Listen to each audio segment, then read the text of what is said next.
We're live. It's Here live. we go. Hi, TJ, Kitten Killer, Delph, Yarps, Lee Michael. Anyone else I've forgotten? No. No. So, Hi good guys, evening, all. how you all doing? Hope Good you're evening, all all. good. You're all well.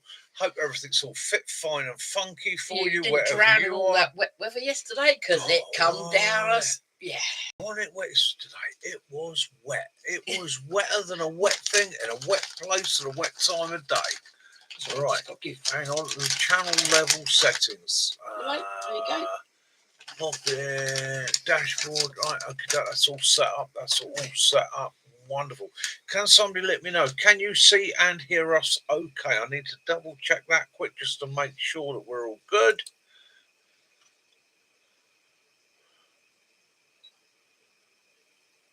TJ Pocket Stealth, not camping outdoors.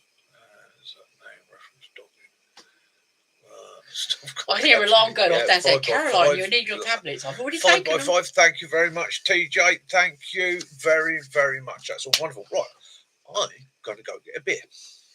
And I'm on the Aqua Libra. Yes.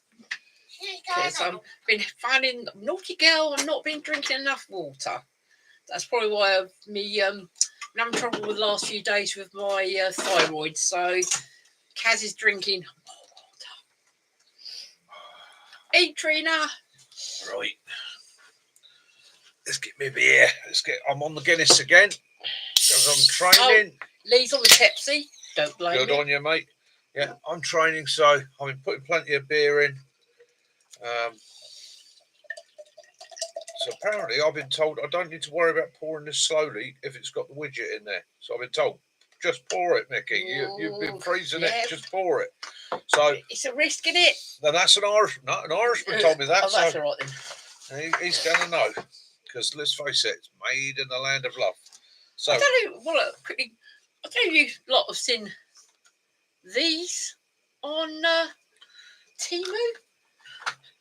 For the gentleman that likes to smoke, or ladies, it is waterproof.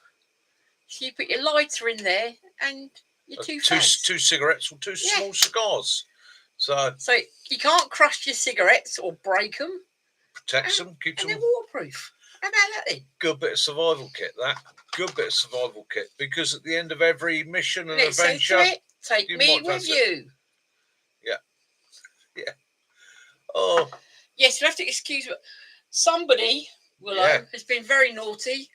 My positive potato didn't last very long because on Monday he destroyed it. He got it. It was no longer positive potato. It was only this potato shape. The paper and all the paper was mashed. Yes. Ferocious. Yes. Because you're a vicious potato killing monster, aren't you? Yes, you are. Yes, it's only 5 days to the camp. Yeah, and then we all meet up. Hope you're all looking forward to it, as I am, as always. It means I've got to get up the woods this week and do a bit of prep work. Get the water up there for Friday. Make sure the woods is okay. Make sure we've got the steak and got to go get steak and the and all the bits and pieces. I've got loads of fantastic sauces, etc., etc. Yes, Kaz has got us a selection of sauces. So those of you that like your steak, maybe with a bit of spice, excellent. And it's all Star Wars. So if you've got any Star Wars fans out there, they're Stormtrooper stuff. So win-win. Here's to you, chaps. Yeah, it's definitely a positive mashed potato. I was quite upset, actually. What's that? So, you've all seen I'm training. I'm training like a prostitute, brother. I'm training like a beastie to get my fitness back up. Evening, Chris. Hope you're doing good there, brother. So on the board back there, you can see what is my plan for my 3-monthly plan. This is how I work. This is how I've trained in the past. I've got to set myself goals, push for the goals. Now, bear in mind that I was in a bad way. Leg was playing me up and the rest of it. We started off easy. We started off with a 3K loop. Now, this 3K loop used to be my running loop. So I used to run that twice a night, twice a morning when I was active, because that gave me a 6K route. Okay, absolutely perfect. So that gives me And this is the important thing. If you're going to do this sort of thing, you've got to know that distance, haven't you? You've Yeah. got to have something you can work by. So you could easily say, oh, yeah, it's that much, but find out you're either cutting yourself short or you've got to be able to work. You're over-exaggerating a bit. And obviously, as you increase the distance, you've got to be aware that if you've judged it to within 50 metres and you do 10 laps, so you've just lost a K off of it. So, week 1, 3K a day, okay? Just 3 kilometres a day. And that's a 3 kilometre a day steady walk, okay? So my average timing on that for the first week was 27 minutes for each lap. And yeah, first couple of days, got a few aches, got a few pains. Feet played me up a little bit, got the boots sorted, got the right footwear, which we'll come back into in a minute. And that improved things, okay? Towards the end of that week, I started doubling. So I was giving myself 2 laps, right? Not running. God, Mickey, don't run. Mickey stands and fights. 2 laps. So that was chucking me up to 6K just to see how I'd feel. And yeah, it told at the end of the day. You know, there's no two ways about it. 6K, pushed walk. At the end of that, yeah, I could feel it. But it was good feeling. It was uncomfortable, but I knew it was getting better. So towards the end of this week, we pushed it on even further in that second week. So I've been averaging, my goal was 6K. I set that as a minimum. Been averaging 9K, and on Saturday, I pushed out a 12K. Right. So again, we're pushing it up, but we're looking at comfort levels all the time. We're not looking at getting to the point where we can't move the following day. I've got to be able to get up even if I ache a bit, move around, and get into the next day. So as you can see, my plan there, this is how I've always done it in the past, okay? And the distances aren't set. Okay, these are what I'm looking at achieving each day. So we're into week 3 now, and I've already done 12K. I've got the feel of that. I know what that feels like. I know what it's going to do to my body. So through this week, I'm going to push for 12Ks every single day. 12Ks every day. Next week will be the last of what I call base weeks. So base weeks is just picking up the energy. And I'll be looking to try and average a 12 to 15K next week or the week after, every single day. And I want to hit that.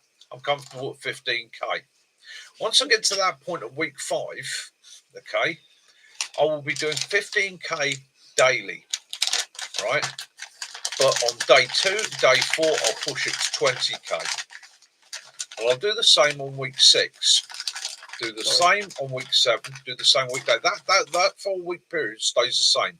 I'm looking at an average walking day of 12 to 15K. But on day 2, day 4, I push it. I push it out to that 20K. I actually go to the point, 20K. And again, when you get to week 9, you do the same thing again. You sit there Monday, 12K, 20K, sorry, 12K, 15K. Tuesday, 12 to 15K. Then all of a sudden you chuck in a larger one. And what you're doing is you're keeping your body growing and treating by increments. By the time I get to week 12, I'm looking at 30Ks. There will be a 30K day in that week. And again, you've got to listen to your body. So if your body starts saying to you, I can't do this, I really can't do this, and you honestly can't, i.e. you're starting to get joint pains, you're starting to get pains that aren't just normal muscle aches and pains, it's your body telling you, you've got to listen to it, then you've got to rein it back, which of course I'll be prepared to do. And if I need to rein it back, don't stop training, just ease the training up. So tomorrow, 12K day tomorrow. I allow myself also one rest day in the week. That's a reward day. So that rest day floats. It's not a set day.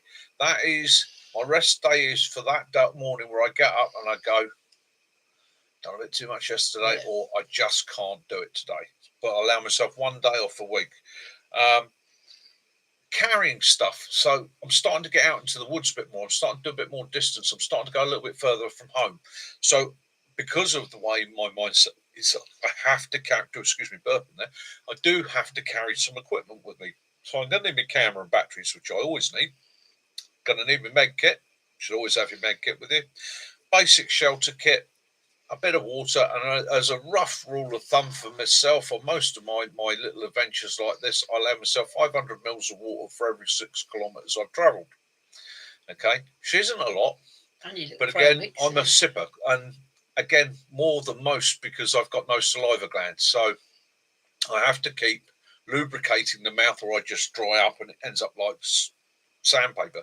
Plus, I also chuck in a little bit of scoff, and it's incentive scoff, so not everybody's cup of tea. But I've got a trail mix I use is literally some nuts, dried fruit, which I quite like. I enjoy the flavours and the taste, and I've got a couple of chocolate buttons in them, and that's more of a reward and incentive thing than anything. Because realistically, and we were talking about this with a mate earlier on today, nuts, they take a while to process in your body. You can't really eat nuts. You're not going to get instant energy. They're not going to reward me until I'm probably back at the car driving home.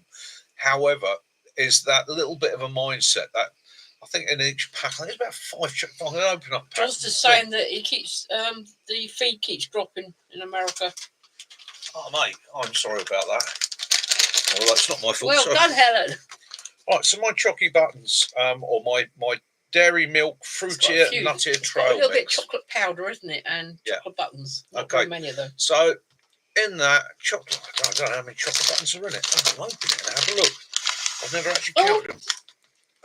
Dog's got hazelnut. 1, 2, 3, 4, 5, 6. 6 small chocolate buttons, which are nice. Gives you a little bit of a reward. No. 7. No. 6 chocolate buttons, a little bit of a reward. I don't like peanuts. Peanuts tend to go with salt, tend to wear me down. So we got what we got in there as well. We've got 3, 5, 10 whole hazelnuts. He's not in every bite. Squirrel poo. Sorry. Squirrel poo, yes. Same amount of almonds, which is quite pleasant. Like almonds as well, good energy source. And then on top of that, and sort of chocolate powder, a good handful of cranberries and raisins and chocolate powder. So that as a going reward, the things that are going to be bonuses for me there on my walk is the chocolate. They'll give me a little bit of a sugar hit, and the raisins. Raisins and sultanas break down very, very fast in the human body. They're going to give me a little bit. And then as they're wearing off, as I'm driving home, the longer part of the journey, the nuts are going to kick in, and that will start to pick me back up again, ready for the rest of the day. Because that's the other thing. If you're training like this, it's the rest of the day, isn't it? Yeah. So I come home, I don't stop. I go shopping, I do the bits for Kaz, do any run around she needs doing, and so on and so on and so on. Walk the dog, such like. So again, all this comes on top.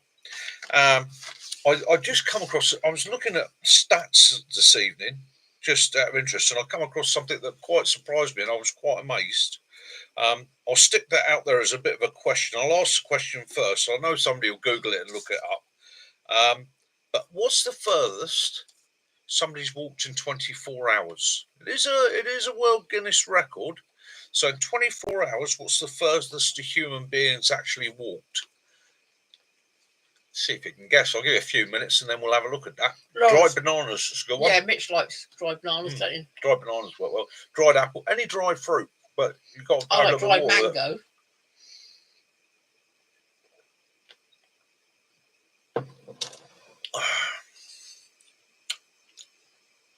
Not far enough, life's like. Okay, I was quite gobsmacked. So the furthest, the world record at the moment, there's somebody called Jesse Castaneda in America.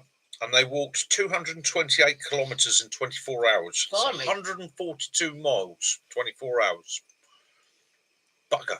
That makes my 6 and 9K walks look a bit pathetic, doesn't it? But 142 miles or 228 kilometres, 24 hours. That's a lot. I bet you that was one of them. I bet that's a speed walker. You know, one of those wobblers that you see going down the road at about 10 mile an hour. The sort of people that really they're jogging, but they don't want it to look like they're jogging. Yeah. You wouldn't want to do that too often in a month, would you? Yeah, that is speed walking. That is endurance. Good evening, Daz. He has got your number and he will give you a call. Daz, I will be calling you.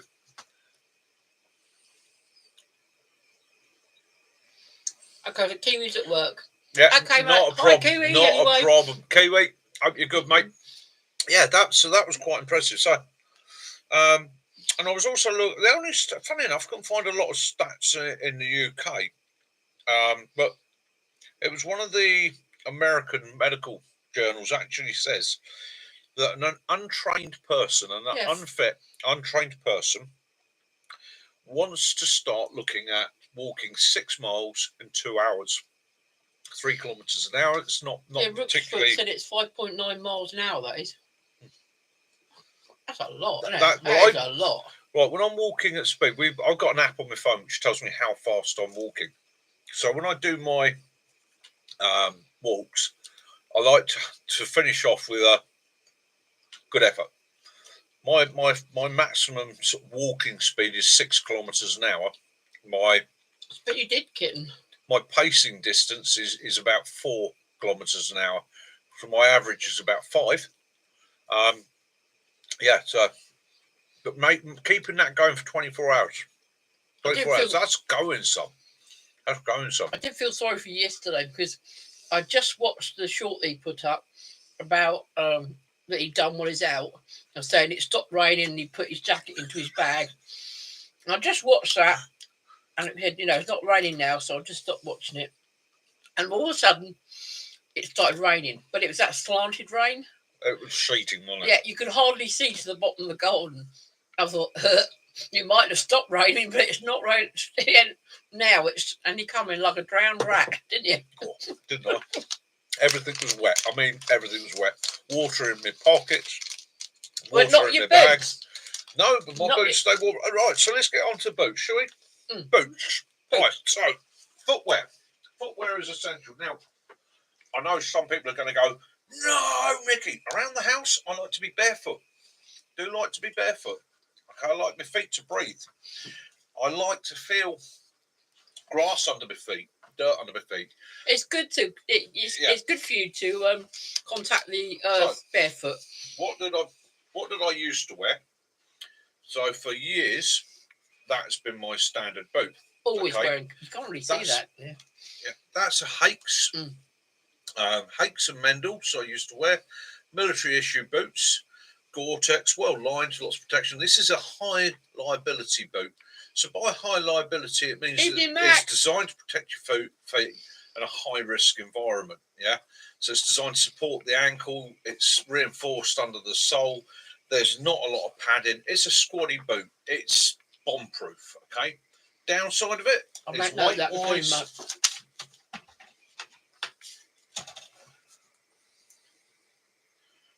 Come on, Scales, wake up.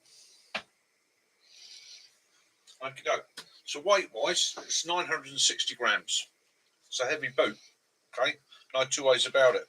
Sturdy boot. If you haven't got anything else, these will last you years. Okay, and they can be bought quite affordably, quite cheap. But again, like I say, it's not what I would call a walking boot.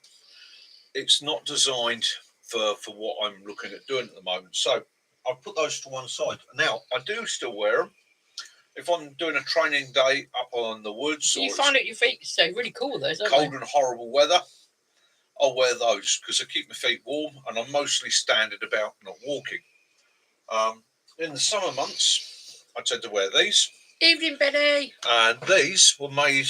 You can buy these online. These are from Combat Tactical. I think I've got those from the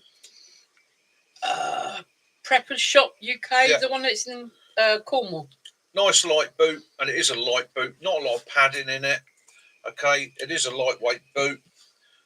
Got the zipper on the side, which does make it easier to tension them up, slip them off when you come home exhausted. But like I say, it's a desert boot. It's not got a lot of padding in it. So again, impact on your feet. And also, if you're walking over very stony ground and you get the large stones, as these boots start to wear, as you can see, you can get a little bit of bruising in the foot. But again, for being upwards, probably what I'll wear at the weekend, to be honest with you. Up the woods, ideal. Travelling distance, not so much. So because I had trouble with my feet and I bruised my soles quite badly, Kaz bought me a pair of these Skechers.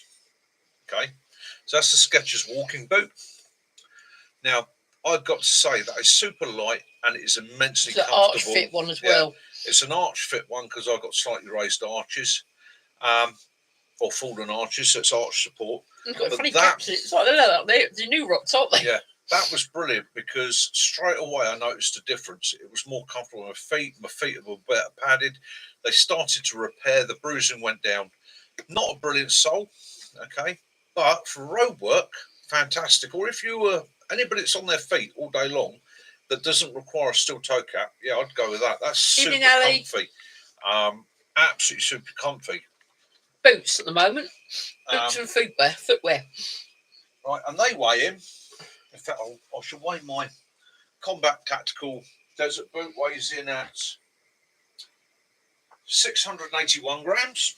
Not too bad. A bit lighter than the heavier boots. I guess that was a good deal. Skechers weigh in at 410 grams. Okay, now. Yeah, now you feel back.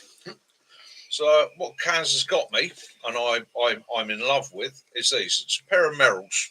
Okay, pair of Merrells mids. Nice flexible boot, beautifully padded inside, but not overly padded. It's not as soft inside as the Skechers, but the way it supports my feet, I don't need it to be. Weight-wise, at the moment in Millets, they are £160 a pair. But if you look online, Millets, they're doing them for £90. Just a snot under 400 grams. Okay, so it's a nice light boot. I can guarantee it's waterproof because yesterday what I was walking through, it definitely was a hoolie and I wasn't avoiding the puddles. The other thing is it's breathable. My feet didn't sweat in this, which is one of the issues I do have. My feet tend to run at a higher temperature than the rest of my body. So if I'm wearing wool socks and my feet get overheated, yeah, it starts to go down quickly. But these, so far, I've been hitting 12 Ks with these on, not a problem at all. Absolutely made a game changer for me. I believe one of my friends, Dog Dad, he's releasing a video, I think today, in fact, on boots, on leather versus canvas boots and that sort of thing. Now, I've always been, as Mac will tell you, he's known me so long, a boot person. I've always worn old combat boots and stuff. Isn't it, Mac? Always. Yeah, and if it wasn't them, it was a pair of chainsaw boots. Even in the summer. I'm learning. As I'm getting older. He wears shorts. Yeah. I'm having to really take care of my feet and think about them. Now, I went for Merrells because... Yeah, Mac's got the Merrell Moab. Yeah, a lot of people have recommended them, including Mac and guys that I trust. So I thought, well, in for a penny, in for a pound, and that's what I got. I got what I could afford. I was doing press ups while you do this. But they are working. They are working superbly for me. And again, I don't think I'd have been pushing up to the 12K barrier without them. I don't think I'd have been able to because I was getting so much pain in the bottom of my foot. So you gotta. If you're gonna train, you gotta get the right kit. You got to have the right gear. It's obviously Mac will remember that as well. Basic training, running brand new boots to your feet bled. Yeah. It doesn't work. It doesn't achieve anything. They used to say it'll toughen your feet up. Okay, it will toughen your feet up eventually, but the damage it will do. Yeah, it's a better mindset these days in actual equipment you're issued and how you prepare your equipment. Yeah, talcum powder every night, as Kitten said. Yeah, look after those feet, they look after you. Why am I doing this? Well, because I want to do this 120k. I'm doing this 120k in May, and I want to do it in under the time that we've allowed ourselves. And I don't want to end up dead because I've got a walk that a friend of mine's wanted to do for years, and I really want to do it with him. I want to do the West Highland Way with Mac and anybody else that wants to come along, but I want to do the West Highland Way. You know, that is one of the pinnacle walks in the UK.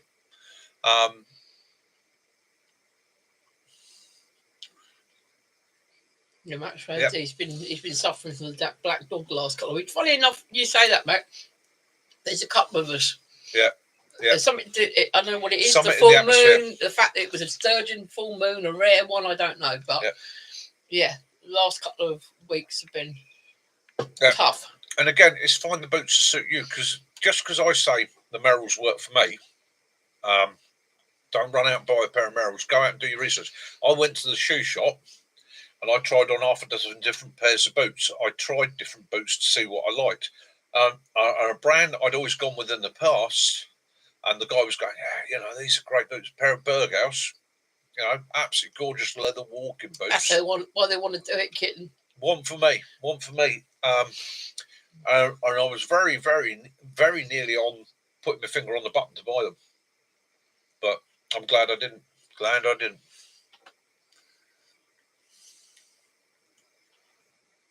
Oh yeah. You're on your feet all day. You've got to.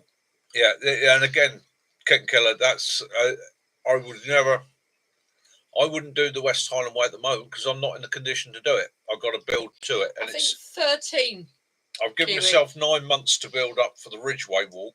Now the Ridgeway Walk, soft southern walk, as people like to say to me, but the walk itself is 128k, and is renowned, absolutely renowned, for blowing out people's feet, their ankles, and their knees, because it hasn't got huge steep mountains or anything like that. But the surface you're walking on is a no. It's got no forgiveness in it. You might as well be walking on concrete the whole time. Yeah, Kitten's saying that if you do it, staying in B&B's is pricey. So I don't know if you're going to be doing once every now and again. Yeah, we'd probably do it once every now and again. To do a walk at that distance, I think you've got to have a point where you can have a hot bath, have a shave, have a sort out, have a proper freshen up. I'm all for doing the old wild rugged thing. Don't get me wrong, it's been fun. I've done it for years.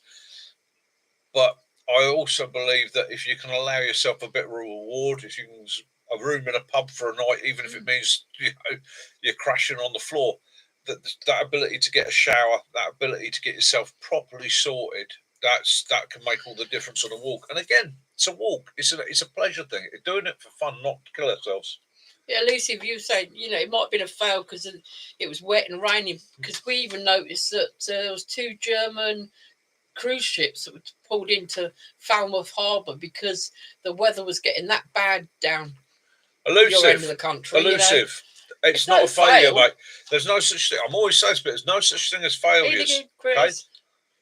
You come home alive. Right? If you got home alive, it's not a failure. You went out, you had an adventure. The adventure might not have been quite what you wanted it to be or how you envisaged it in your mind. You had an adventure. You've pit yourself against Dartmoor as well. You've pit yourself against the environment. You've pit yourself against the conditions. You've made it out the other side. You survived. Pockets. Right? So well done, mate. Well done. Look forward to seeing the video. Pockets. I don't know, my love. Yeah. Lovely. I really don't know what I'm going to be doing while he's doing his walk. I'm probably here with Willow. I don't know. Yeah. Kaz will be supporting me. She will be on the other end of the telling bone. ready for, right, what's your location? Give me your 3 words. Okay, where are you? Yeah, have you made it? She's going to be my admin support back here. So if anything goes wrong, anything happens, I haven't got to try and do it all from that end. I know I can relay the information to Kaz, and Operation Emergency Kaz. I've actually got one of the off-roady mobility scooters, and it's got 30-mile radius on the battery, so and that can go everywhere. So she's going to be out. She's going to be doing. We were talking about today. She's going to be doing some of the road work with me. Because I want to start speeding it up a little bit. I'll stick Willow in a basket. Stick Willow in the basket, jump in a scooter, and off we go. Start doing a few laps around here. Yeah. I'll take my camera with me and take some pictures. And if I want to travel light, just carry the bag, just carry the first aid kit, water. But I'm no donkey. No, but it's just about building up gradually, bit by bit. Now, because I've just ordered myself. As you've seen from Mike Mick's videos the other day, he's got that green and that orange sort of tart ground mat thing. I've ordered an orange one for the scooter because as you know, I've got my grab bag that goes on it. I've got one of those. I've just ordered myself from Temu because they're £5. So I've got myself one of them coming because I thought I could put it over the whole thing. And over you. And me, yeah. Although I have got an army poncho, haven't I? Yeah. So it's that thought. It's like me. Ideally, for my walks, I wouldn't be carrying any weight at all at the moment. However, I do have to carry a bit of weight just to be sensible. If I'm on that path around the pond, when I'm on the far side, there is no shortcut back to the car. There's no shortcut to help. It's going to be 1.5 miles traipse around. Yes, I've got a phone signal, so if I come across somebody or I hurt myself, I'm probably going to hunker down and make a phone call. Well. But, yeah, I've got my own. Yeah, you said you just imagine it. So you can imagine me in my wheelchair with jerry cans, spade, sand tracks strapped to the side and a camo net. Yeah, you got no idea, mate. Right, there's an MG42 mount on the front of it, and she's even figured out how she can carry all the length. I've actually been looking at. You get little trailers that stick on the back of mine, so I can make myself like a little armored personnel carrier for Willow in the back. I can just see it now, a little GBMG on the back. Oh, thank you for all the comments and all the support this week and the birthday wishes and that. Do appreciate it from everybody. Yeah, do you know you regret saying something because I had so many comments that I answer all these comments. Stealth. Yeah, I cut lots in yellow and red. Yes, yeah, that's what we're going. So am I looking to become the next Jesse Castaneda? No. 228 kilometers in 24 hours. You keep that one. I'll be happy if I can get myself up to hit my 30k 30k push days, 20k standard days. That would do me nice. Do a video, you guys can see you chilling instead of pushing yourself to limits. Yeah, there will be one. No, it's actually elusive. Oh, yeah, elusive. Yeah, just do it yourself a nice chilling video, mate. And something I've got to do in the next week or two, isn't it? So far, everything's got caught up with training and all the rest of it. Owen and Chris have been doing press ups. They've been doing their press ups. They've done 10. Yeah, they've done 10 while they've been on it. All right. You don't have to do it. I do. Do we done, Owen? He's now press upping. And you, Chris.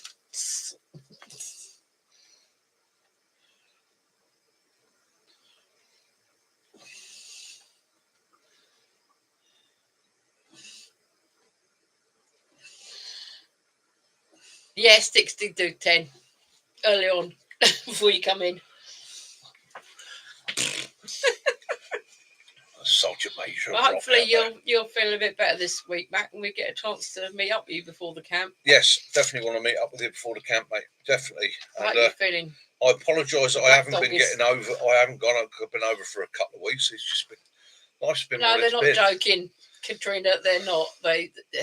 I've seen the video. There's a video of all of you doing it. Yeah.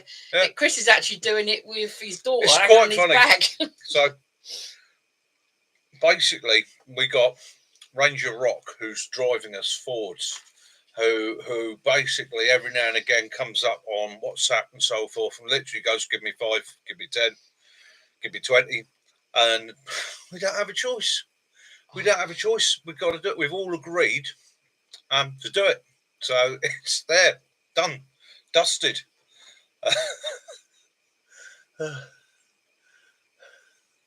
Oh, Sticks is always showing off. But look, you got to remember how it works. You see, so you got 3 dogs.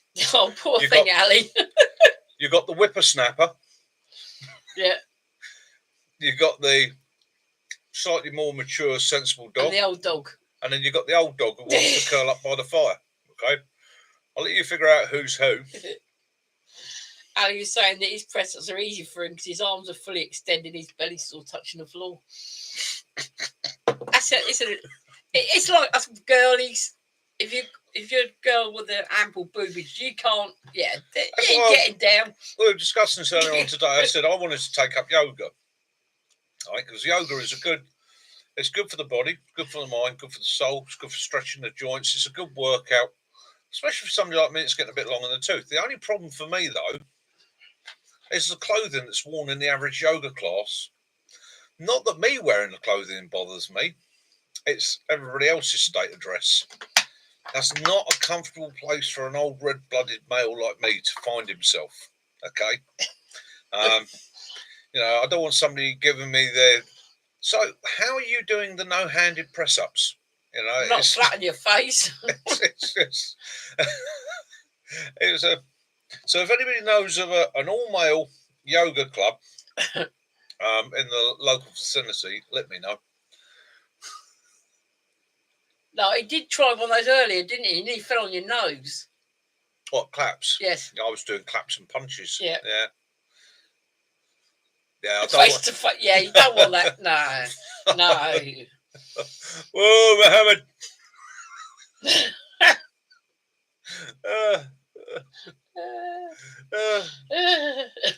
Yeah. And again, I'm doing... I was listening to the conversation. I'm doing counter press ups at the moment. All right. I'm old. I'm tired. I'm fat. Sit ups. I do my sit ups. It's helping. It's starting to pull the muscles back in my tummy and that. Planking. Yeah. It's all helping. John said you should stay in the front of the class. The rest of the class is traumatized, so be it. So Lucy said you should do a live fitness program. We've been toying with the idea. I'm toying with the idea of starting a fitness club live on YouTube.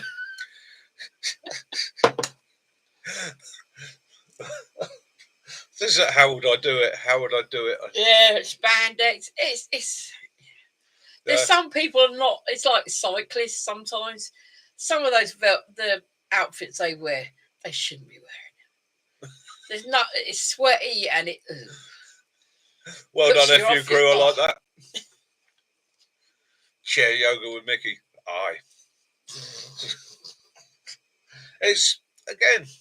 What can you do? It's one of the problems today, isn't it? It's it's you just got to be careful what you do, where you poke your nose and stuff. It's we often watch fails in the gym. Yeah. People got no idea of some of the equipment. You look at it thinking, why did you even think that it was work? That's how you use it. When you see them pushing the bar with their crutch, I think it's wrong. Sometimes I just think people are a bit doolally.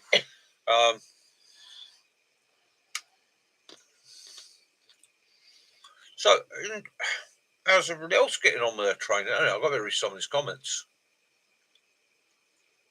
Yeah, treadmill fails. Yeah. Yeah, the thongs is not. Yeah. Don't know how much you can wash them. I'm sorry. Because I don't know, mate. I'm just terrified that I'd end up with one on each side. It's just no, it will be comfortable. Okay, yeah, 5 days to camp. Yeah. Yeah. Yeah. So I think at the moment we've worked out it's 13. Yeah, about 13. About 13 people. Yeah. About 13 of us in the woods. One shovel, one roll of toilet paper. You get a sheet each.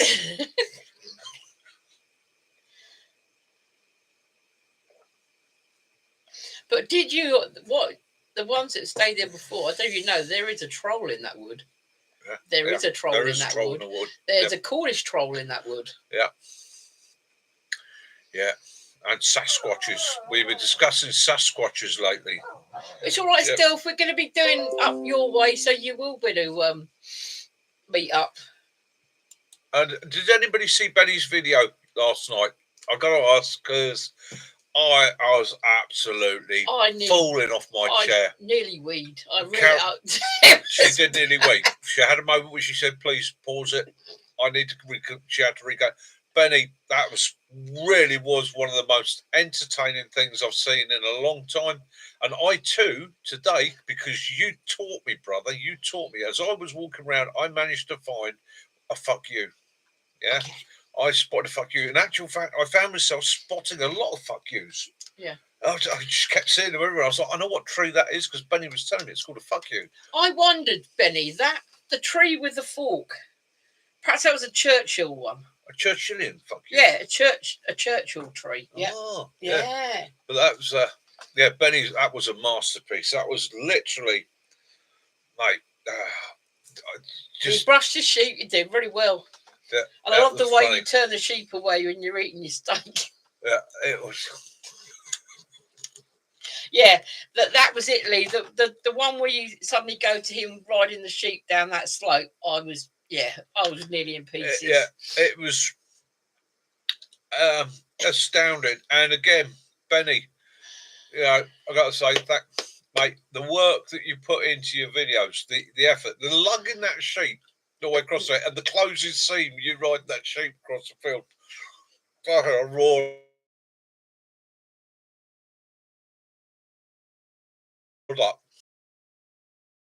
Might have been uneven, but it cooked your steak.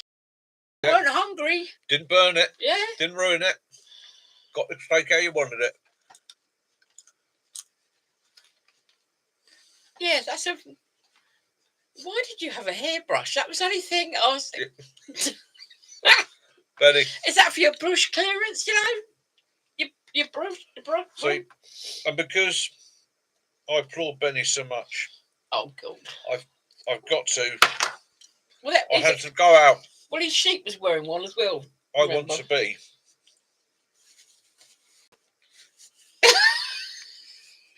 It's becoming an addiction. It's like monkey. I want to be a member of the Benny crew. Right. It's all right. I'm sure they can run Pockets. Pockets was saying don't mention sheep because remember he's half Welsh. Careful, Pockets. But yeah, that steak was it looked tasty. Yeah, cracked it out. Yeah.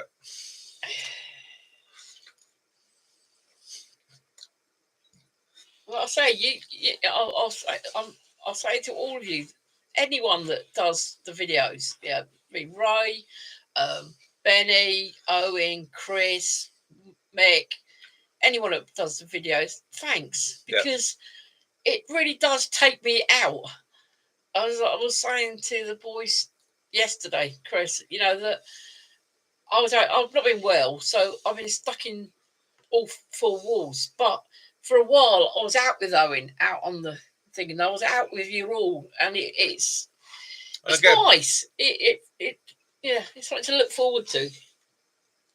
And that's the thing to all of you out there. You're starting a channel. It could be anything. Starting a channel, working on your channel, and all the rest of it. Right? Ignore the algorithm. Ignore the climb for fame, the numbers. It doesn't matter. There will be people watching your videos that need your videos. They need your videos. That escapism you give them for that short time of making that video, that effort you put into it. Would you? It's like stealth. Like you go out in the woods. I could never get out there because it's too far and it's uneven and I can't do it. Yeah. But I can with you. Yeah. It's like I'm there. The way you all film yourselves, it's like joining you on that journey, and that is. I really appreciate it, and I'm sure there's lots of other people out there in the same situation that appreciate it just as much.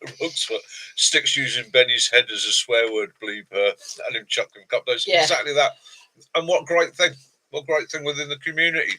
How you guys all share, bounce off one another. It's my work here is done. I'm afraid I will mount my horse now and ride slowly into the sunset. Perhaps we should borrow one of your granddaughter's hobby horses. He's got a dinosaur one as well that growls. No. I shall leave the humour to the likes of Benny, for he is a funny chap.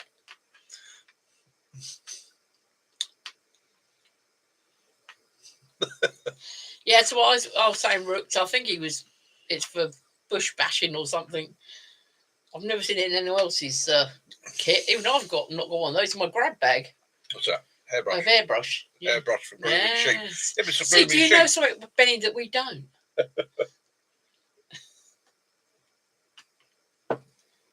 Oh, that Guinness is good.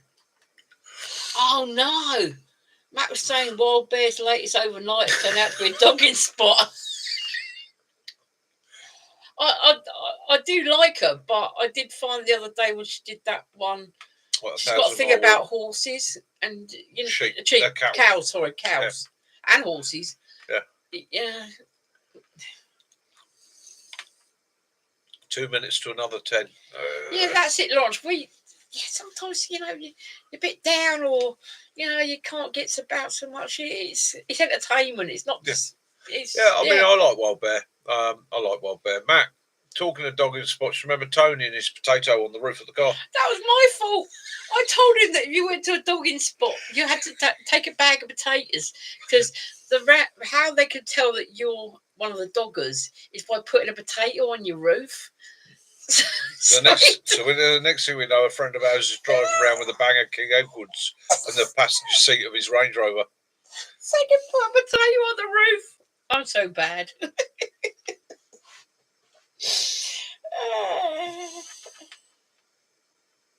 Excellent. Good, TJ. And that was Stix's carving. No, TJ was making a walkie sticks. He's giving it to him. Yeah, if Carlsberg did dogging spots, you're right, Rooks. What? I thought it was funny. It's not as good as me when I had that one of those nuisance calls, and I told them that they wanted to make me a cheap phone deal, and I said no, you can't. And they said we can. I said no, you can't, because I run a sex chat line, and all my patrons pay for my phone calls. So if you're phoning me up at any time and Saucy Sue answers the phone, you know what's going on. Oh, so Kiwi knows all the dogging spots. It worked. She just didn't know what to say. I'm saying nothing, Mac. Here we go. Here we go again.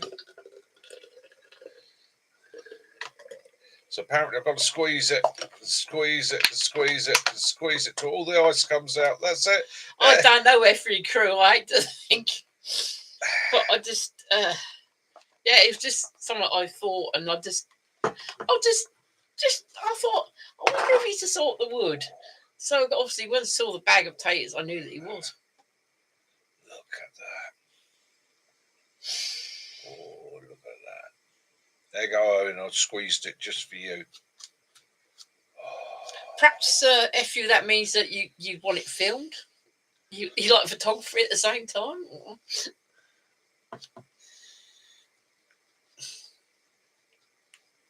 Yeah, it means...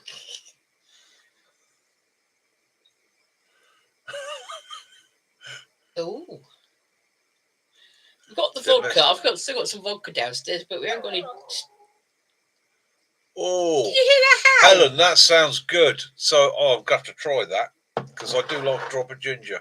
He was howling it. Right, dead man's handle. All right, half a pint of Guinness in a pint glass, triple vodka, and top it up with Stone's ginger wine. Oh, that does sound good. Oh.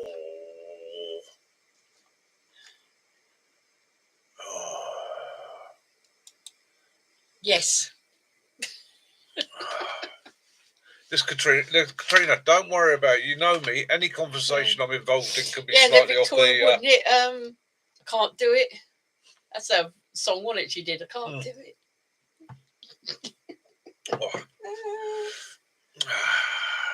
Yeah, well, just be careful, Lawrence. Someone doesn't say something and you choke on your dinner, because that won't be good.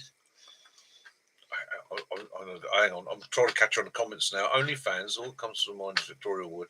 Not that it matters. I'll make a batch and you can have to share it. Hey? Yeah, I think she's on about some food. All right. Pork. Yeah.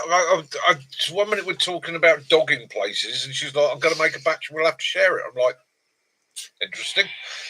Where's this conversation going? Yeah, it's pulled pork. How'd you pull your pork? That's something between you and the pig. Something between you and the pig. Ask the pig gently. Right, so yeah. Enemy Guinness. Yes, the training. And that's why I'm drinking Guinness and not the cider at the moment. Purely simply because it's a little bit better for me than the cider. Yeah, It truly is a yeah. pub track. Yeah. I'm on the Guinness instead of the cider because it's a little bit better for me. And to be honest I'm with not drinking me gin because I just don't like that. Just too much. Guinness was always a training drink for me. It's just something better in it. I feel it's healthier than drinking the cider.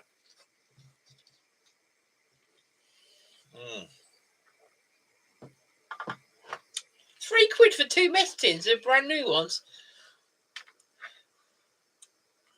Yeah, I see what you're going. Yeah, Lee Michael's saying, doggy now pulled pork. We're drifting again. Yeah, we're drifting. Let's pull it back. Let's grab that anchor line and pull ourselves back to shore. In fact, should we like that? Good evening, El Cook.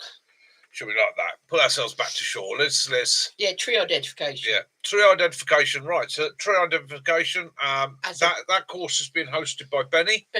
It's I suggest any of you that are interested in learning a tree identification, whip over to Benny Bushcraft and he will run you through the basics. And all you need to know really is so what if you find a tree that all the bark's off it? What is it? Dead. It's naked. Naked tree. Naked. Okay, then. Come on, cutlery as well, Benny. Nice. A naked tree.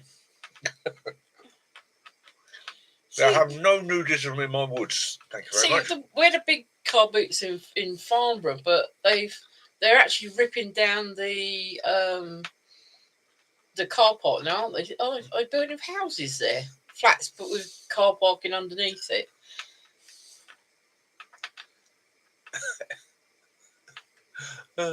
Barkless tree barking mad. I think his mate's going to bring a drone if they're allowed to camp. You use one of your little. Yeah, I use mine. Yeah, we're like the area we're in and that little bit of woodland there. No, Blackbush is gone now, isn't it? We're okay there. We actually fall just outside the airport drone zone. Literally 500-600 meters down the road, you're within the fall of Farnborough Airport. But yeah, I've got the app on my phone. I've checked it. No issue there. There's a lot of trees there. It's quite dense. I take no responsibility for your mate getting his drone stuck in a tree. So next time you're going to cover bushes. Oh dear. Were you and your brush? Yeah. Bushes next. Yeah. Yeah. CJ, there used to be Blackbush. That used to be the big market there, but that went years ago. It's now used by the auto place. Car auctions. They store all their vehicles and that there now. Yeah. Yes. I remember when I first used to go there. Used to be old buildings. You used to see tanks in them. Yeah. The Scotches are all right. Scotches are all right. Okay, it's a dogman you need to worry. Who were the dogmen?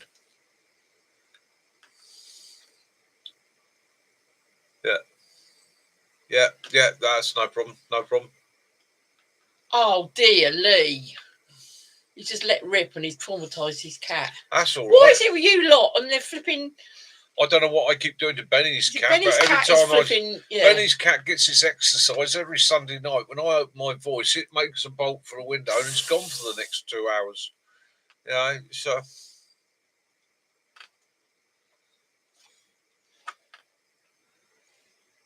Oh, mate, Benny, it's your fault, mate. It's you started it. You started the posh voice. Then I've got one of those brains that switches accents. So if I'm it's got me damn near got me in some fights over the years. You'd be out with a lot of Scottish lads, and then I would just slip in the odd "I" and things like that, and they look at you and they're like, "You're taking the piss." No, don't. It's just one of those things I didn't pick up. So you would talk your posh voice, gets my brain sort of goes, there. Absolutely wonders. But it's like when we go to Cornwall, when he goes back home. Yeah. Oh, we're there for what, 20 minutes, and he slips back into Cornish. Yeah, and yet I come up here, I can't do Cornish. People up here go, go on, show us what your accent's like. Can't do it. I go back there, I've only got to listen to my aunt, my uncle, or somebody like that for 5 minutes, or one of my cousins, and all you need is right back at that. But I can't do it. It's not an intentional thing. It's just one of those stupid things like that there. I've always fancied though running for Prime Minister.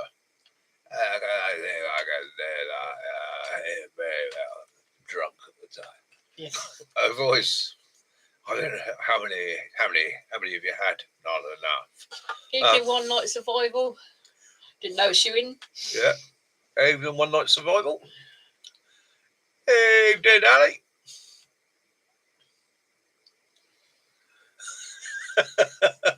Yes. From the looks of the forecast, it's going to be next weekend. It's going to be warm. So looks like it's going to be a warm one. So we'll have plenty of water there. Yes. Yeah. Your lady gloves. Yeah. Yeah. Not bad for 175 though. Even like I said, there is no real difference apart from because not all ladies have tiny little hands. Yeah. So, Benny, it's just, Benny, where did you pick that one up from? I mean, was that? It just reminds me of a junior officer I once met. Very chaps. Hey, chaps. Hi there, chaps. Hey, chaps, you want to come here and say? One of the sergeants look around and go, Go on, Lucy. If you've heard it, go and have one. Lucy's going to get himself a. Yeah, go on, mate. Go and have it. You earned it. Reward yourself. Yeah, but it would be pockets. She had a room for 2 years with a Scotsman, a liver pudding, and a Cornish bloke. So, depends where the Scotsman come from, but it means 2 squeakies and an R. R. It is. We pick up on other people's accents subconsciously, don't we? From his old sergeant. Right. I used to talk to quite a lot of Ruperts on the telephone in the office, Yes, Carolina had a thing for the Ruperts. The others didn't like them so much, but Caroline had a way with them, didn't you? Can I speak to Caroline? Especially if I agreed with one of the ones from the Army Deer Management Society. Yeah, because I understood why you need to cull the deer, and all the other girls didn't. And yes. What's on the whiteboard? It's just my training plan for the future, and also just notes and remind me what I've got on next week. So Survive the Night podcast special, that will be preparing that on Wednesday. So don't contact me Wednesday. I'll be busy for an hour or so. And then it's my training plan for the next few weeks. Just basically reminds me of what I'm on the phone. Aiming for, what I'm aiming to achieve, and how I'm going to achieve it. Excellent, mate. Oh, I'm glad to hear that, Kiwi. Glad to hear it. Just think, a few more days, and then you'll be escaping out into the woods. Free. You go hunt a troll. Nelson Kiwi. You go hunt the troll. Hunt the troll. Game of Hunt the Troll. He's that trip fracking across my bridge. What I might have to do is go get a cabbage cream egg, go down, hide it under the troll, and that could be a troll egg. We'll leave it for people to find. Yeah. Yeah, there's a cabbage cream egg out there somewhere underneath a troll. Yeah, that's Benny. I found myself doing it the other day. I remember I started doing the voice of a very good friend of mine and realised that I could probably get myself slammed in prison for that these days. Yes. Yeah, so I had to stop. And you know what? That's one of the sad things that is I have to be careful. I have to be very, very careful. So what's everyone up to? Is there anything interesting on the YouTube? Anything you guys seen on the YouTube that you think's worth a look? Anything out there at all? Movies, interest, porn? Yeah, definitely don't be pulling out the chalky. Yeah.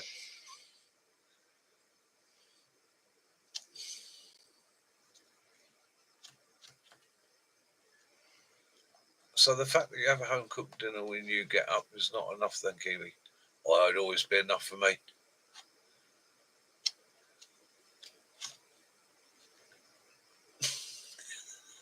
Well, our son was over, and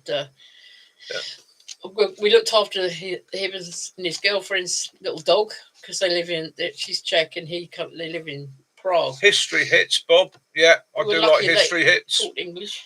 Forgotten Weapons. Yeah. Yeah. Yeah. Forgotten Weapons is another good one. I like that. Yeah. Yeah. Oh, yeah. There's some interesting stuff out there at the moment, isn't there? What was it we were listening to the other day? I didn't realise that. Reach Seasons 1 and 2. Yeah. Yeah. Alfie Oddjob. Oh, mate. He's a hero. I tell you what. Yeah, it just what. That's the lad with the push bike. The push bike. If I had ladder, I'd fund him. I tell you, if I was a millionaire, he's just one of those people. I'd just go, "What do you need, mate? I'll set you up." He's doing the achiever. Bin cleaning one. He had all those bins behind him. Yeah, yeah, absolutely brilliant. Absolutely, yeah. Proper respect for him, Benny. He's one of those people you just want to make it, isn't he? Right. TJ Pocket said, could you give a quick shout out to a charity, and they're called Hero Paws?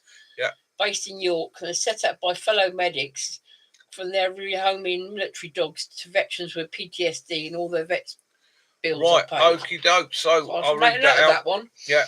So quick shout out to a charity called Hero Paws. Go and have a look. So what they're doing, this is set up by fellow medics, and they're rehoming military dogs to veterans with PTSD.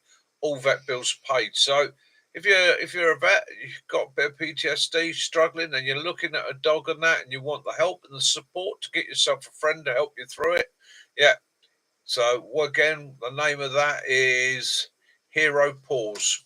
Yeah, based in really York. Good. Yeah. Go. We'll get onto that later. Yeah, well, I'll look at that. Yeah. We'll send up a little donation. Yeah, they're all trained for the home environment. Excellent, excellent. CJ, 59. Yeah, because that's in Halloween. That's I'll be 59 as well. Yeah, well, that Pathfinder you're mentioning there, Elusive. Yes, we know him. We know him well. Yeah, we've got contacts there. Good night from us all. Have a foot patrol complete. Helen, take it easy. Right, and remember, anything you capture in the dark, you've got two choices. You can either keep it or you can dispose of it. It's up to you. Yeah, we've been have a great one. Catch you later. Steve, because he's just got himself a caravan at the moment, hasn't he? Yeah. Stay outdoors. Yeah. Yeah, he is going through it at the moment. So you never know, do you? You never know what's TJ, they got my vote support. Yeah, well, I'll have a look into that, and I've got some. I'll stick a short up as well. Yeah, we'll have a look into it. About that, get some more details, and I'll put. I've got a lot of key rings, charms that I used to make. I've got a lot that I made for dogs. Yeah. Maybe I'll send it up where they can. Raffle them off or something. What I'll do, I'll have a look into it. See about doing a short for them. Yeah. Yeah. Because it's. And again, it's one of the things of the channel. I'll support charities that I think are worthwhile. I will always support. At the end of the day, it takes nothing to go. How often do you sit there and you go, want to do a short, need to do something to keep people viewing my channel? If you can just do a short where you're going, guys, go over and have a look at this, give the information, and that helps them probably far more than sending them a tenner. Yeah. You know, it's one of those things. It's because so many other people then go. A lot of these charities, people haven't got the money to give like they used to, and all charities are suffering. It's the soldiers, Hey, Michael, you're exactly right there. We're all just a couple of bills away from disaster.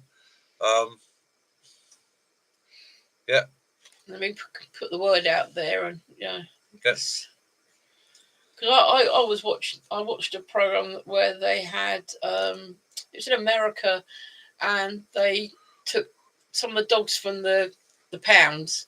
And they took them to prisons, and the prisoners looked after them and got them used to people again. Yeah. It was good for the prisoners and it was good for the dogs because it meant that they were more able to be found homes where a lot of them end up in kill shelters, don't they? Yeah.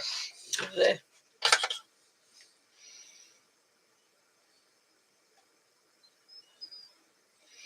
Bosun Dan, I'm sure that. Yeah, Bosun Dan. Yeah. We follow Bosun Dan. Yeah, he's a good lad. Yeah, so that's another channel for any of you that are interested in Bosun Dan. Go and have a look. Show him some support. He's a good lad. In fact, you could do with a little bit of support, a little bit of friendship, maybe a hug. Guy knows his stuff.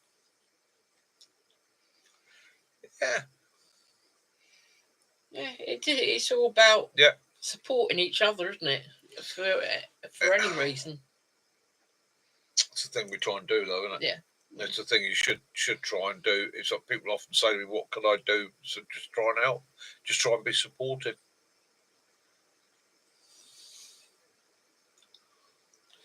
Yeah, that's the only trouble, isn't it, Lee? Yeah. So that's unfortunate. If a person can be kept given food and that, they will just queue up for the food. Whereas if they can sort of dig wells, and I've seen ones where they give them an animal and then own that out, and then they go from there. Yeah, they pass on the calves and things like that. Yeah. But there's a lot that just don't want to do it. They'll just. It's one of those things, isn't it? You want to help people. We all want to help people. We all, in our nature, good humans always want to try and do good things. You can't. You've got to think about yourself first. You can't help. If you're not in a good place, you can't help somebody else get to a good place. And sometimes if you're in a bad place, you can be the worst person for somebody else that's struggling, because you'll pull them down rather than pick them up. So, I mean, I go through periods of ups and downs. I'm in a bit of a down period at the moment. So there's a couple of mates who know they are, and I've sort of pulled myself back a little bit because I know they're also struggling, and they don't need me sitting there going, "Oh God, fucking hell," oh, because they're trying to be positive. When I'm in a positive place, then I can be positive and help to try and buoy them up a bit. That's a shame, Lee. They said they were getting lots of purification equipment. They were selling them. I've seen it. I've seen it, mate.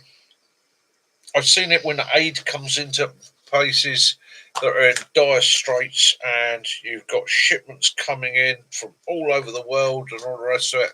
And invariably, the people that end up doling it out are the local guerrillas, the warlords, those in power, and they're not doling it out free. The only people that get it free are their supporters and their friends and their mates. Everybody else has got to pay for it in one way or another. And that's the unfortunate thing. We saw one where they were sending clothes to, I think it was Africa. Yeah. And before they were getting to the people, there were certain more well-off ones that were going through it all, picking all the good stuff out. So selling the shops. And selling it in their shops to people, rather than let, as it was supposed to happen, going to everybody. Oh, the fancy dress session. Oh, blimey, fancy dress. We do like a bit of fancy dress. I'm all for fancy dress. Yes. That's one of the great things about having a grandchild. I love a bit of fancy dress. That actually, that's got a pocket inside it. You can put a, clicky heat pads. Foxy Mick. Yep. That way. You're trying to do that now. Yeah, so I do. Yeah, I love a bit of dressing up. A bit of fancy dress, I should say. Go have a bit of fun, go have a laugh. So we were trying out some characterisms and Labrador, Mac. I'm starting a line in T-shirts. Ranger Rock got me onto it, so we're going to be starting a T-shirt line in the next few weeks. Actual merch that we're going to do for the channel. So I'll go get my sample and see what I think. I think he probably has got some green stuff, Owen. No, he's not going to dress up like a serial killer.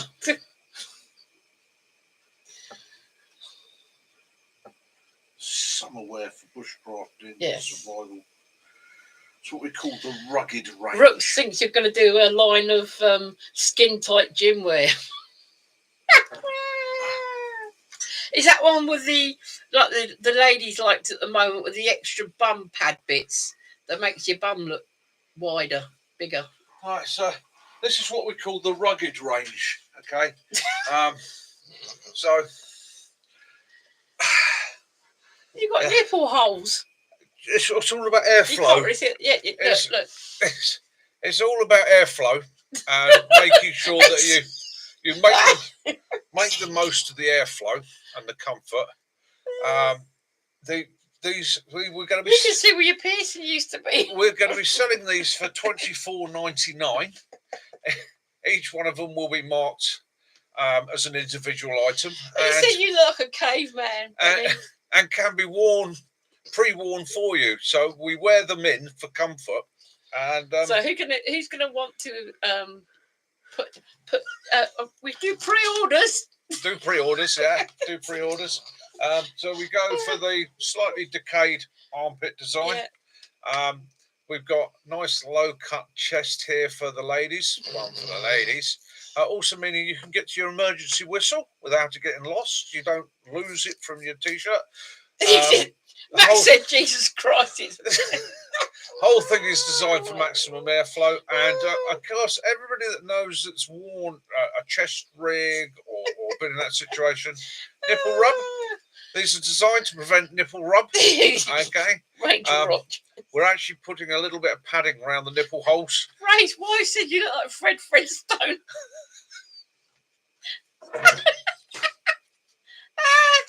Don't say that. Yeah. So. Yeah. The pockets he has got Mad Max. So we were having a little bit of fun with old t-shirts. Why not? But yeah.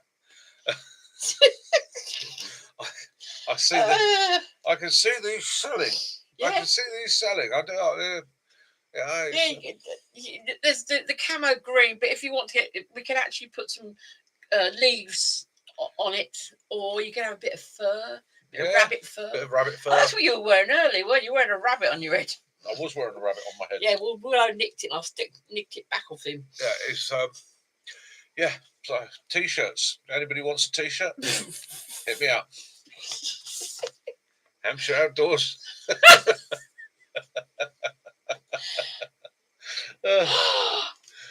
Mash! It was one time, or maybe twice.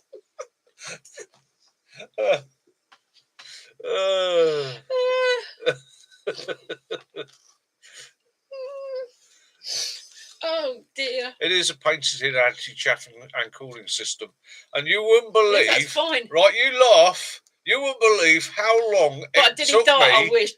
How long it took me to figure out how to cut this t-shirt and get my nipples to poke out through it. It's not easy to do. The next time that I see somebody twirling tassels in a nightclub, I'm going to implore the poor girl like that and tell her, "Well done, love." You have got a Davy Crockett hat somewhere, haven't you? Yeah. Not a real one, but yeah.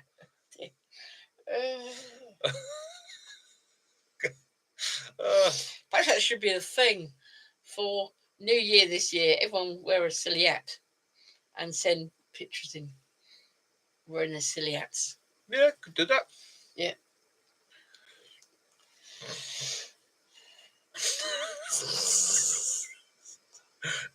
Yeah.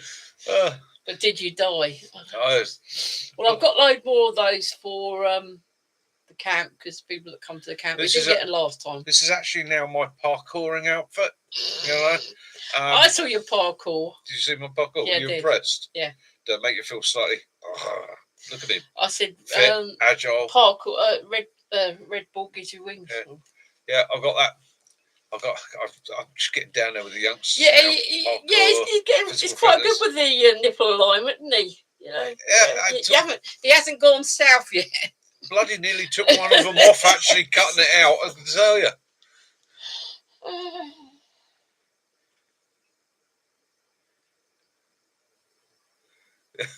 It's bloody awful. It was a close run thing, I can tell you. You sit there like that, and you go, oh, well, out there, the scissors. But Good evening, Dee. Derek. Sleepy Mickey. He still wants to order one of those T-shirts you made of. There's one of you that did those ones. Yeah. You and Jason in the full before. Oh yeah. No. Village people. Kiwi, don't look. So, Derek, how you doing, brother? Hopefully everything's going well for you out there in the States. Hopefully the weather's not too bad for you. We've had it pretty rough here the last couple of days, and we've had an inch or something of rain in the last 24 hours, or in the last 48 hours here. I was supposed to be working a festival this weekend. I had to pull out of it, basically other commitments and that. So I wasn't able to do it. And it's the first year that it's absolutely heaved it down. Is that a hairy chest or a tattoo? Hairy chest, mate. Nephew crew, have you read these? One hairy chest. It says parkour uniform, that shirt, set of skivvies, preferably clean. One but straight skid marks will be accepted. The Skechers boots and a thin coat of gun oil. One stab mark there, so I was stabbed in the chest. Yeah. Bit mean and nasty. Got a tassel, yeah. You can always get some nipple clamps, yeah. I'm sorry, YouTube's going to go frothy, isn't they? Yeah, Kiwi said it's clickbait. Clickbait. Woohoo! Sorry, ladies. Do apologise. Right, yeah, I'm going to go put some sensible clothing on because I'm starting to look at myself and feel embarrassed.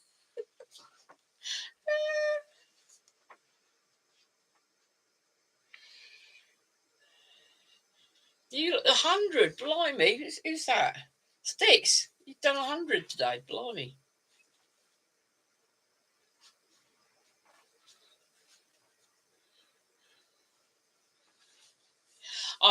Benny reckons you should have done the washing up. It's because I stabbed you.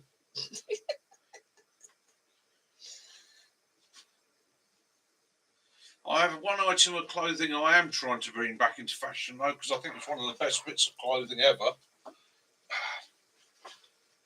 Good evening, Jay. Jace is online. Look at this, I struggle with Hampshire Outdoor Kitchen. Hey, Jace, how's it going? What the hell's you? I don't know what I don't know. He got very damp yesterday. Jace, how is it at Carfest? Are you all right? How are you all doing? Been worried about you with the weather and that. Yeah. Hopefully, it's everybody's okay. No, I got used to the furry chest now. You never used to when you were younger. But... So anybody remember this character? I want to tell you a story. Yeah, Val Doonican. Let's bring it back. The Cardi. Nothing wrong with a Cardi. Ultimate piece of kit. Wet and slippery. Not in a good way. Oh, Jace. Yeah, I mean that rain. He did his 12K yesterday and come back and that. Yeah, I bet you guys have been absolutely flat out getting them out of the car park. FU crew, well, take it easy, mate. Have an awesome week. Stay safe, be good. Yeah. Bye. Yeah, Jace, it was part of me last night was actually very late last night for wee small hours. I thought, shall I have a quick whip down there, phone Jace, link up with them, just see if there's anything they need. But obviously. Yeah, I did see the one that leads that festival. Yeah. All the tents blown away. Yeah. Well, to be honest with you, that's probably what Jason and that wanted. I bet there was Tim, some of the others, and that were like, yeah, got a bit mud, gonna be busy. I bet they were looking forward to that. Getting kind of 208% rain here in August. Hell. Yeah. That's bad. Sat in the field. Sat in the field at the moment. Oh, yeah, because you're getting on towards that time from pulling out, aren't you? Yeah. Tomorrow it stops, isn't it? Tomorrow. Yeah. So, you're going to have all the Davises leaving. Hopefully, it's like it's calmed down a little bit. But, yeah, that's going to be mad. Yeah, not that much rain. Hey, Jason. And you've got to thank everyone for your birthday wishes. Thank you very much for the birthday wishes. I'm on my second pint, otherwise I might have driven down there afterwards tonight. Yeah. Bugger. Didn't think of that. And so that was this Thursday, it was his birthday, and this Thursday is Wedding anniversary. our 37th wedding anniversary. Yeah. Yeah. Yeah.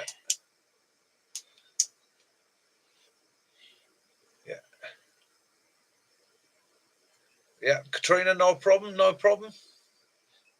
You can always use a scone or two to type.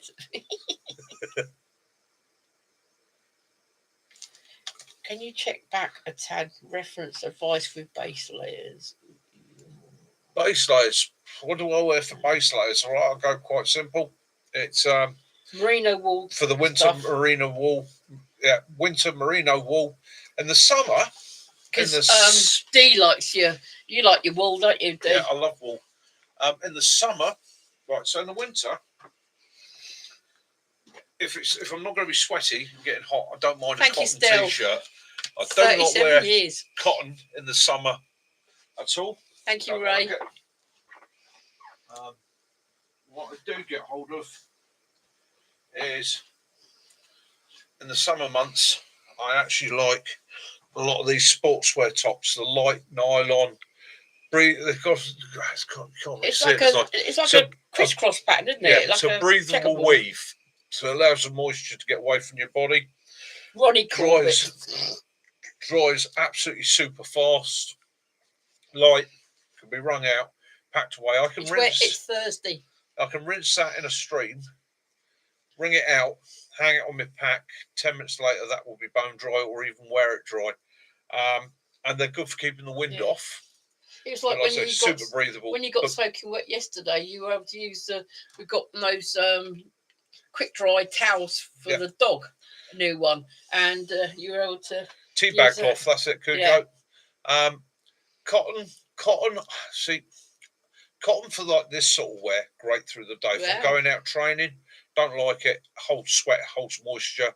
So when you stop, it cools the body down too quickly.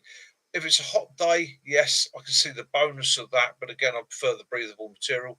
In the winter, I'm not so keen on cotton as a base layer, purely simply because, again, if I do suddenly get a little bit hot, it'll hold that sweat.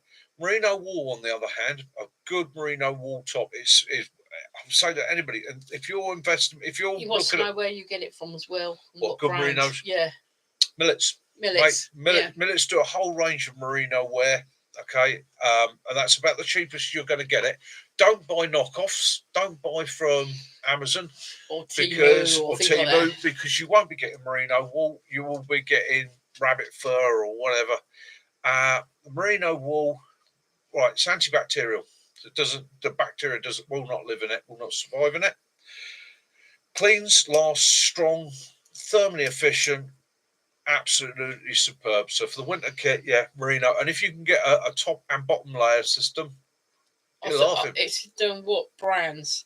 As it's expensive. It's usually the top ones, isn't it? The OEX or Militso. Yeah. Berg, I mean, all the top walking companies do them, but again, it's one of those things, isn't it? When you start saying, if you put the label Berghaus on it, you stick another 70 quid on it straight away. Yeah. So again, what I tend to do with there is start affordable. Go with what you can afford. Millet's own brand is okay. It's good. I wouldn't say it's as good as a Berghaus, but I would say for what you need in the UK, it is definitely more than adequate. Definitely more than adequate. Ray's having a whiskey just to congratulate us on our anniversary. And to you too, my brother.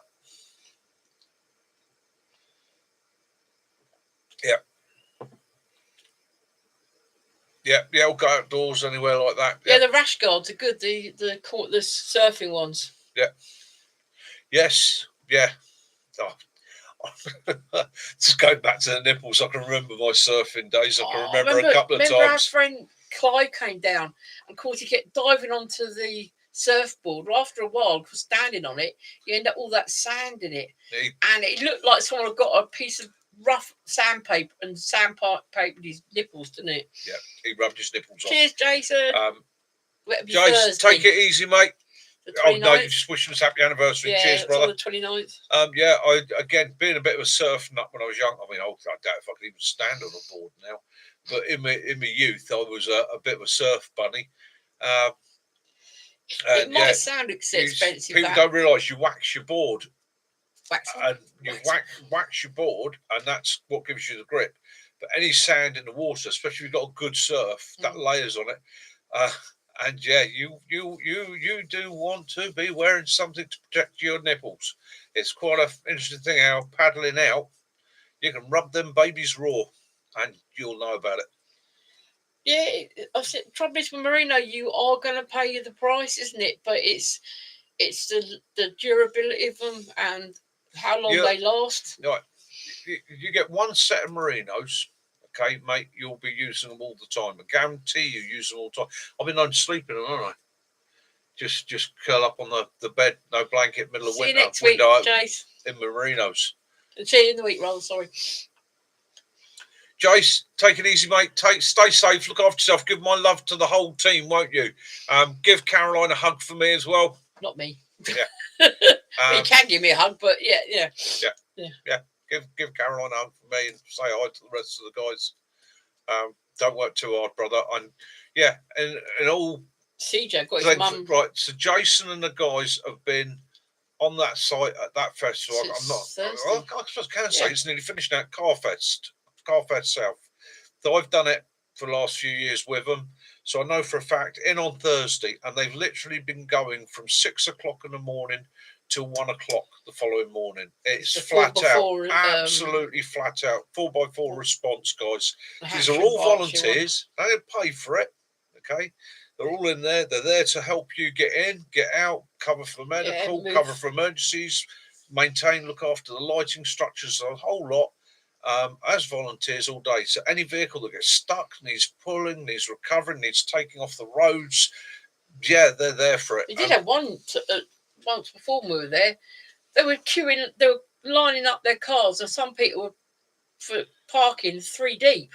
Yeah. So what happens when the middle ones come back to their car? They can't get out because some idiot has decided, I'll just park behind there. We had a guy come back to his car, got hold of us.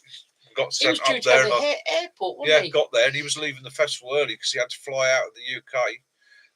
And somebody he'd basically parked in a manner where there's a row in front of him, so he's come up and parked in front of the row so that he can get out and the guy in front can get out, so it's nose to tail. Somebody else started another row behind him, so he was just stuck in the middle. He didn't want to walk so far. Yeah. So that was it. Got the old Land Rover, got the recovery rope, hooked that onto the VW camper, pulled the VW camper out, got it lined up with the track, and now it's blocking everybody else. So I towed it to the other side of the field and left it there. Yep. It's, the damnedest flipping bit of handbrake sort of obviously come loose and it skidded off. It rolled away. It rolled away and went left. Rolled away. But yeah, and the trouble is, the public don't realise that it's voluntary, and they seem to think that you go, oh, you need to be towing me out, now. Yeah. Used to get in the evenings when everybody's leaving the festival. Obviously, we're guiding towards gates. We're there just in case somebody needs help, but we're guiding towards gates, trying to get everybody out nicely, and you're funneling everybody into the gate. There's always you can see the headlights, and you're looking back. Every now and again, you'll see that headlight that drops out the queue, dinks down a row, and then belts down the road and decides to come in right at the entrance. And I'm one of those people that will just stand in front of them and go, saw what you did. Wait now. You're now waiting. And I'll hold them there for 20, 30 minutes and then... Might as well go around this one because he thought he could jump the queue. So, come round him. Yeah, you keep going. Stop. Right, you keep going. Yeah. Right. You've been here 10 minutes. Right, now go. And the guy got really short with me and I just looked at him and went, what are you going to do? What you got? I said, there's 300 other people here all trying to get out. They've all queued nicely and you've jumped the queue. What are you going to do, mate? And he was going, well, if I get out my car. So, well, then get out your car. I'm just stood here. Get out your car. By Thanks, all means, Croc. get out your car. Yeah, but if I get out my car, I'm going to kill you. I'll have a look at them ones. Then please get out your car. Please get out your car. Then, of course, it's all noise. Croc was just saying, if you're stuck with fashion ideas for the survivalist, then look up the Dragoon Unlimited Smoking Jacket. Oh, the Dragoon. Oh, I've never heard of them. Croc, thank you very much. I shall have a look. I like the sound of that. Dragoon. The Dragoon smoking jacket. Would that? I have to ask you.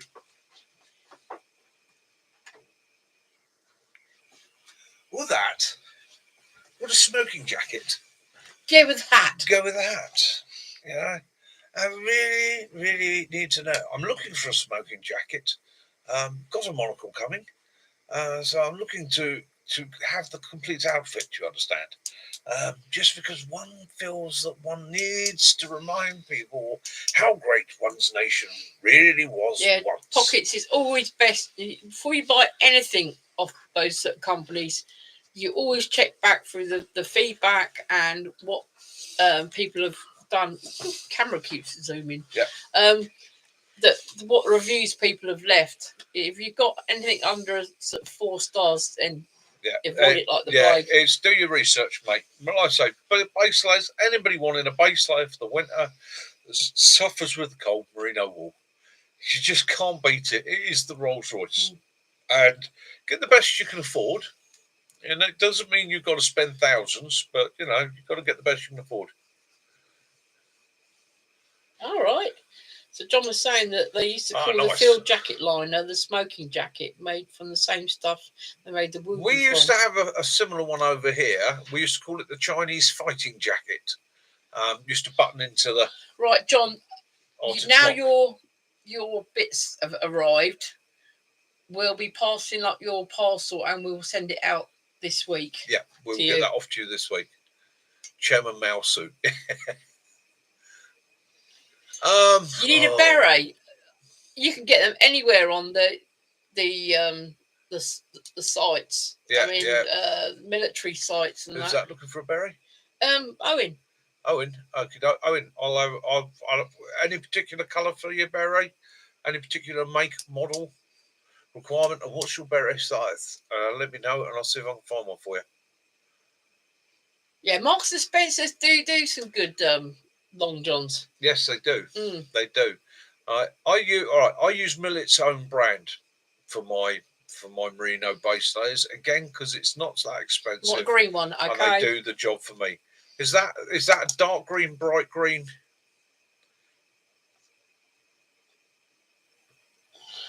Because I know that. Have you any idea of head size? The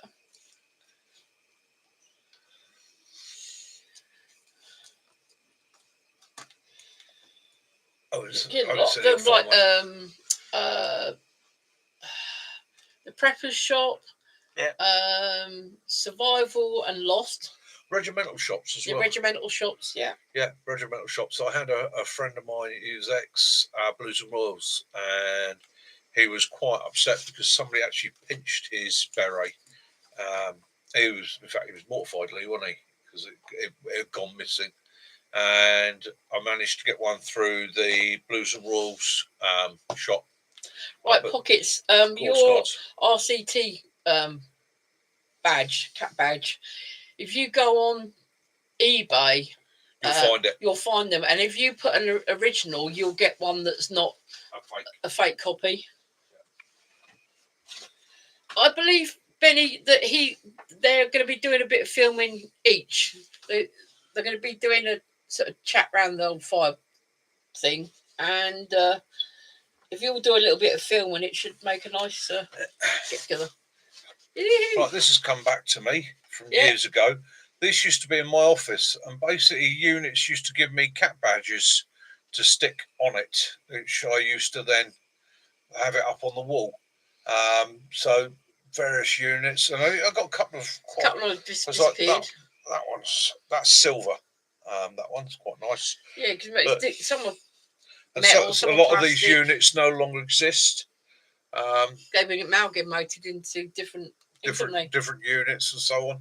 no particular order to it. Some people used to get quite upset and go, well, there's no, we should be above them, but it was literally as they came. Pockets, how about Amazon? You could do it on there as well. Yeah. So yeah, I'm looking for 1, 2, 3, 4, 5 or 6 more cat badges to replace those on there. But again, they will come with time. I'll just find some more old cat badges, and I've got a couple of other gaps that I'll fill in and redo it.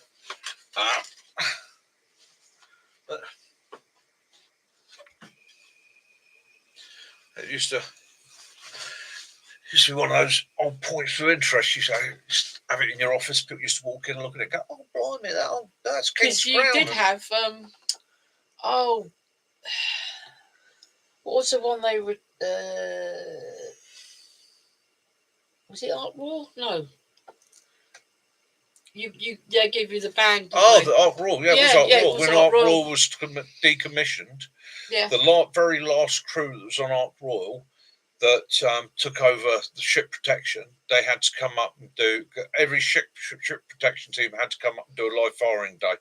So the last team came up, did their live firing day with me, and I was chatting to them and I was saying, I got where Ark Royal was going and that. And one of the guys came in at the end of it and he went, "There you go, there's the ribbon off my hat."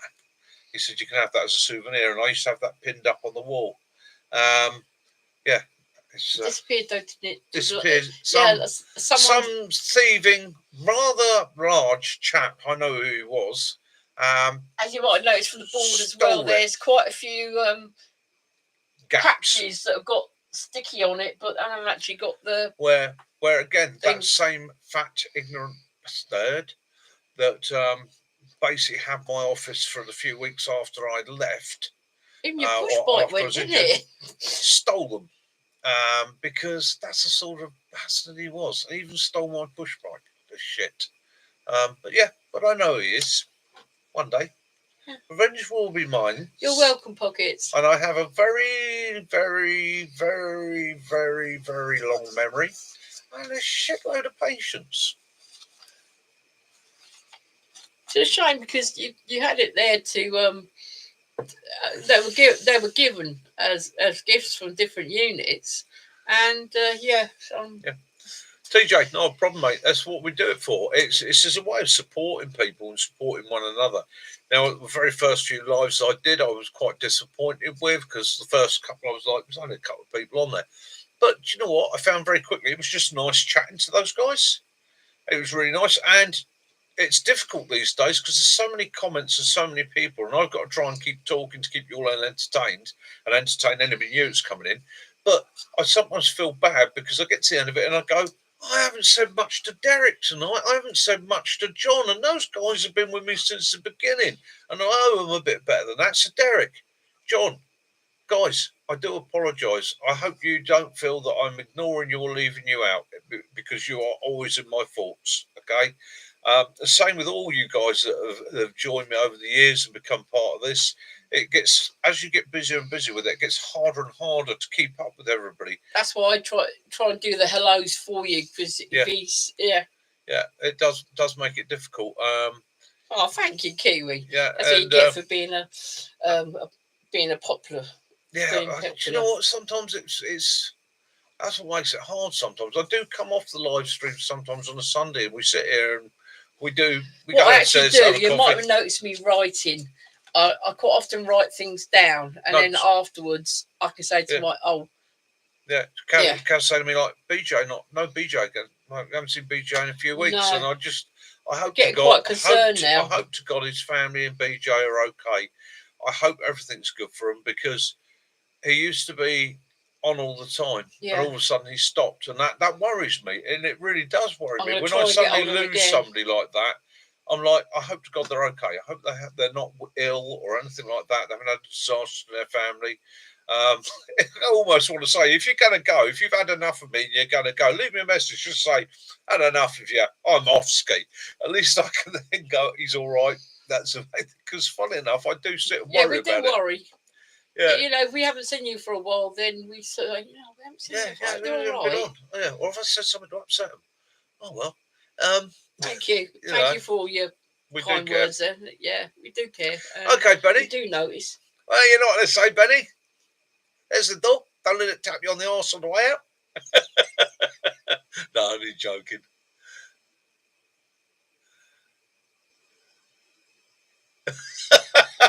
Yeah, nice one there, John. Yeah, John, get yourself extradited to the UK.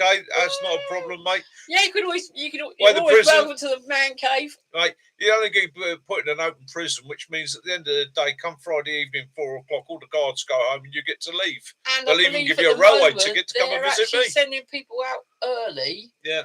Because they've got no room. Yeah, you can get yourself over that way, mate. You do it. You'll probably get a damn sight better flight than I would pay in cash.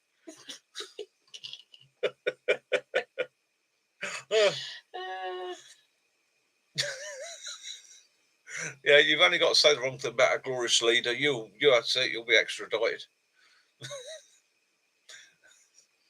And I want to see if anybody important seeing that. I wasn't being rude there. I did call him the glorious leader. Yes. The glorious leader. That's it. Bang at the door where little black people in black suits coming in. Yeah. That's it. Run up the stairs. Computer be gone. Everything. That's a problem for me. I get those sort of people kick the door down. First thing they do is go, "All right, McKay." That's no. Do you think we see you in this situation? Slap the cuffs on.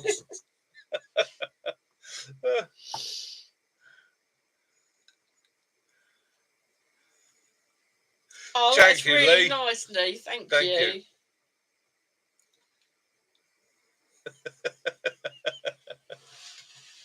It's not the wigs you worry about.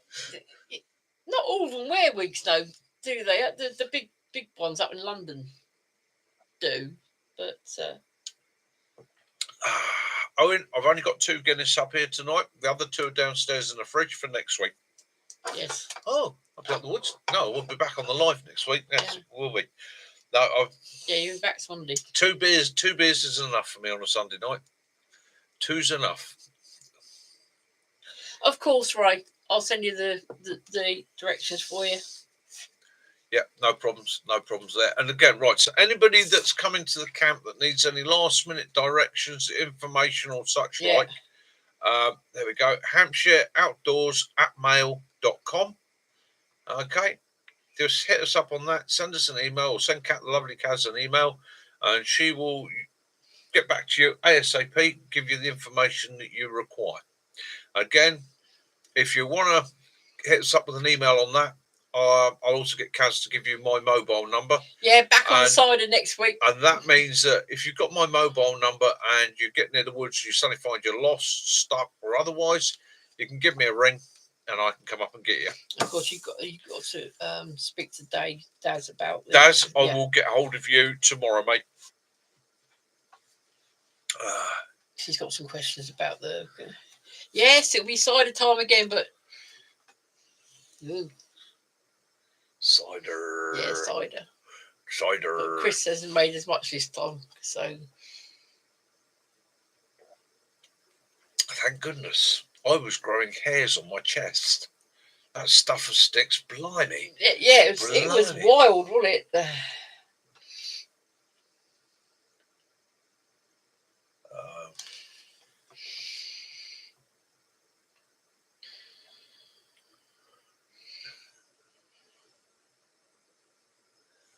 Okay. Yeah, I'll be there from about midday on the Friday. Yeah. No, so right.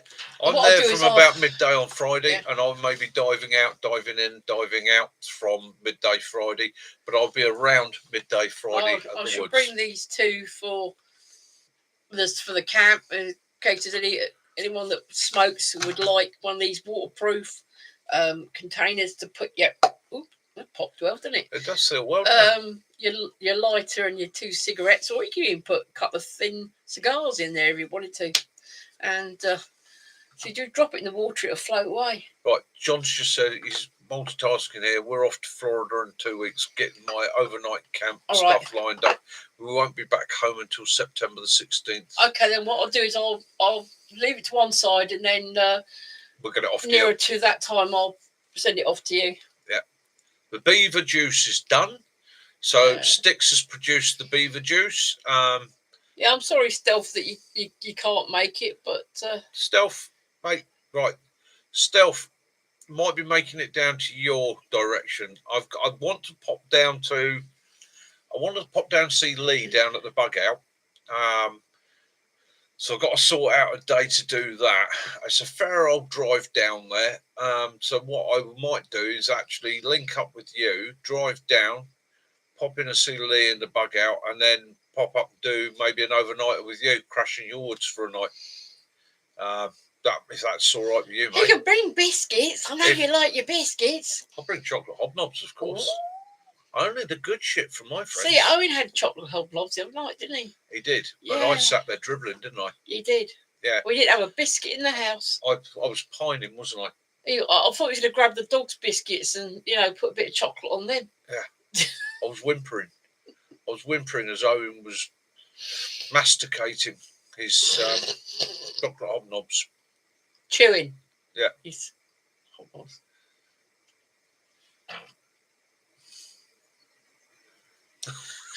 Thank you, Lou. Appreciate that. Yeah. Ketten, I've got Styx's presents. Don't worry there, mate. They got that. Yeah, and one for Sky as well. Yeah. TJ's pining for the fjords. Yeah. Yeah, you might have 2 bottles of HP this time, because not only is the normal HP, but we found another one. So. Yeah, hobnobs rule. They're the king of biscuits. King of biscuits. Lewis Wells. We went there years ago, didn't we? Yeah, no, Blueth Wells. Yeah, I know Blueth Wells. In fact, I've got a mate with a campsite just outside Blueth Wells. Yes, you have. I have got a friend with a campsite just outside Blueth Wells. Yeah. I give it a home. Shaun the Sheep. Yeah. Well, Stealth, maybe that's an idea. Maybe we set that up. And what I'll do, I'll come down, meet up with yourself, and we'll both pop down and see Lee at the bug out, and then find somebody to crash up there. I've got a friend who's got a campsite just outside. Yeah, Sticks and Twigs. I forgot that. So maybe we'll have a chat and crash up there, and I can introduce you to him. Not all biscuits are cookies, isn't it? It's biscuit. You got a Garibaldi biscuit, which is a flat biscuit with raisins in. To me, a cookie is not a biscuit. A cookie is softer. Biscuits are hard; they should crack, need dunking. Cookies are usually quite large, big with chocolate chip in it. To me, a Jaffa cake in the UK is referred to as a biscuit, but a Jaffa cake to me is a cookie. It's soft. It's got a softer texture. Yeah, I like a cookie. I want it soft. I don't like when you bite a cookie and it's rock hard. I like them chewy. Chewy cookie. Ooh, there. Okay, Kiwi, not a problem, mate. You got to bring back. You got to bring some Flint as well for. Yeah. Chris. Yeah. Well, I'm going to take that big lump I got down. That corking. Yeah, I don't know about Jaffa cakes. They're sort of a different animal, aren't they? Or completely. They're not a cookie. They're not a biscuit. They're a sponge. Madeleine, really, isn't it? Yeah, Madeleine. Yeah. Yeah.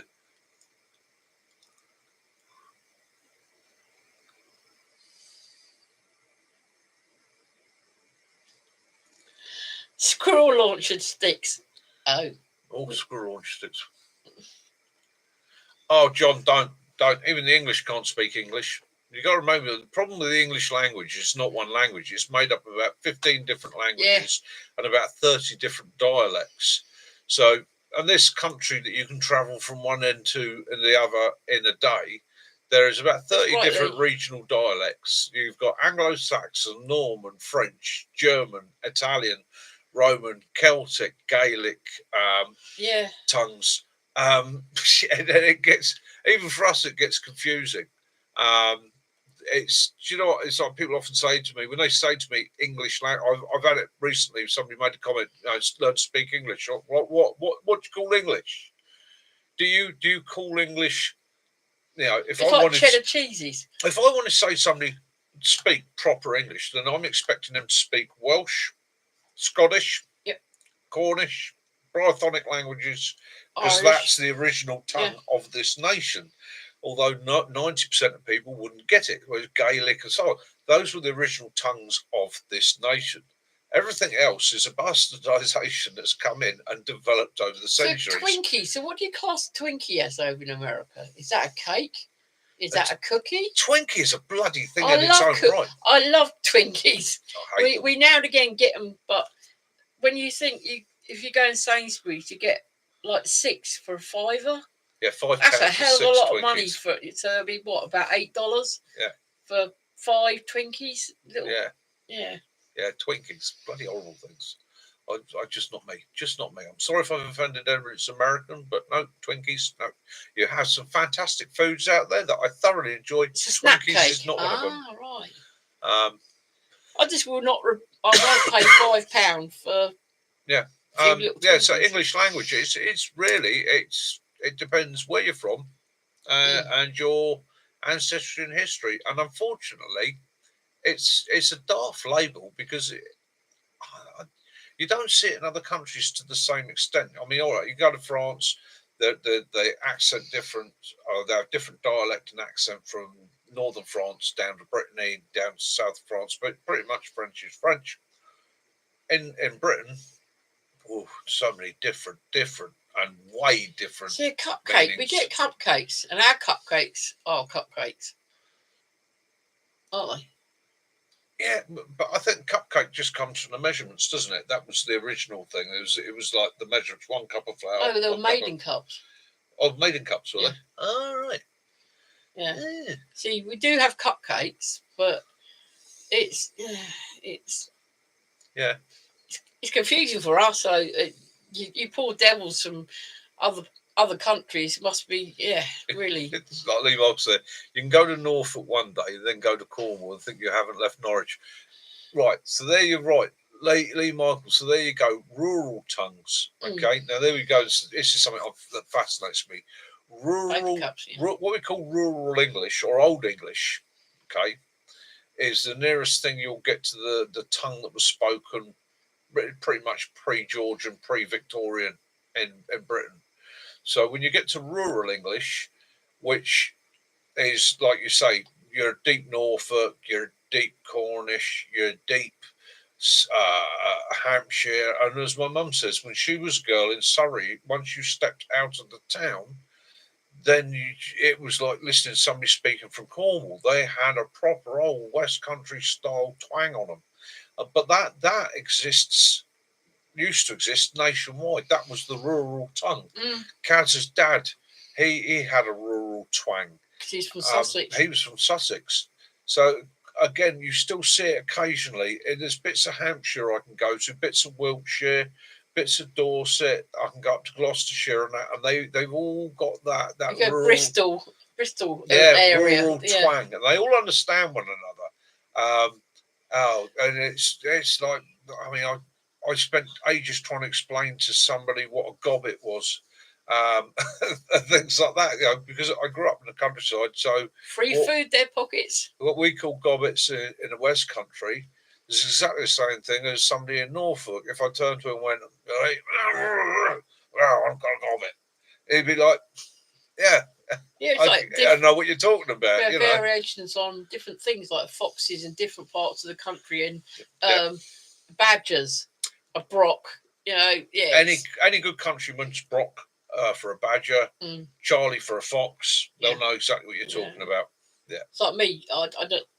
Whenever I see roe deer, I always call them redbacks. Yeah. So Kitten Killer's prototype, he managed to get a wet sponge, launch it at 45 degree angle and got it 10 foot. He's expecting more with a dry squirrel. Can you imagine it now? Some poor devil sitting there in the field or, having their picnic, and all of a sudden they get twatted upside the head by a dry squirrel. I just like the idea of That's it. right, Ray. Kitten, you are an inventive genius, are. my friend. You are. Oh, mate. It's like invent used to get on or take heart. Yeah, different dialects all over Britain, but the rural dialect exists throughout Britain, and terminologies and phrases from one end to the other, they just change very slightly. Like John has just said, he's just started watching Clarkson's Farm. Now, the bloke with the mullet, Yeah. Even we can't understand half the words he says. Gerald, yeah. Yeah. Yeah, even for us. If you lived up where he comes from, you probably would. No problem. But we have people that talk like that in Cornwall, and that tongue, that how he talks, it actually has a proper term, and what he's speaking is something called yap. Okay, where we get the term to yap at somebody. So yap is it's old English rural speak. Okay, and he's a definite proper example of true rural exactly, tongue. CJ. Yeah. And he could speak to somebody from Sussex, from one side of the country to the other end of the country in that tongue.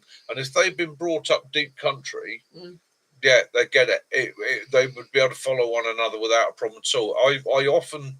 I've got a couple of cousins that speak like that, and they are proper deep yap. And I can just about follow it. But it's quite funny. They could have somebody from the other side of the country turn up who's proper country, and they'll turn up and they'll both yap at one another. We had that with we went to a rally with Jason Lewis, Dean Rally, and some of the old boys were getting together talking, and Jason said, "I got a clue what they're saying," and I'm able to join in the conversation. Anyway, so.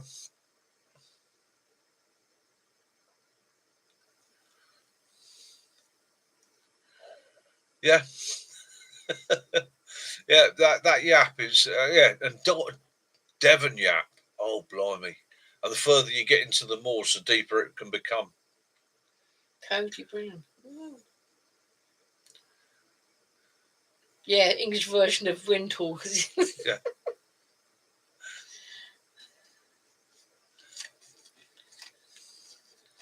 Yes, that's the trouble as well. When you got the different dialects, they'll say something and you go, oh, and regional it's terms. It's like our friend said he's from Newcastle and he called someone a lad for Cowie. And we're going, what the hell? It means a liar. Yeah. So you got you got innits, isms, R's, os. So in it, isn't it? Yeah. Themers is. I was thinking more like you get enough tea, Jack. You can make me some thermal. Yeah. So you can say themers over there, and that is pretty much them that are over there. Can you get what I'm saying? Yeah. But I can also say them as my tobacco pouches. Okay. Turn is another one. Turn my beer, yours. Yeah. And again, it's just how the English language is adapted, and a lot of it, if you slow it down a little bit, you can start to translate it. In it, yeah. Turn is. Twas. I would say that. Twant me. Ken, yeah, Scottish. Ken, what I mean? Yeah, because he was saying that he was sitting next to someone from Aberdeenshire, and they kept calling him Ken, and then he realised that's what it meant. He went, "Can you understand me?" Yeah. So. Ken, what I mean? Yeah. Whereabouts? Yeah, ferry boats. Ferry boats. Whereabouts?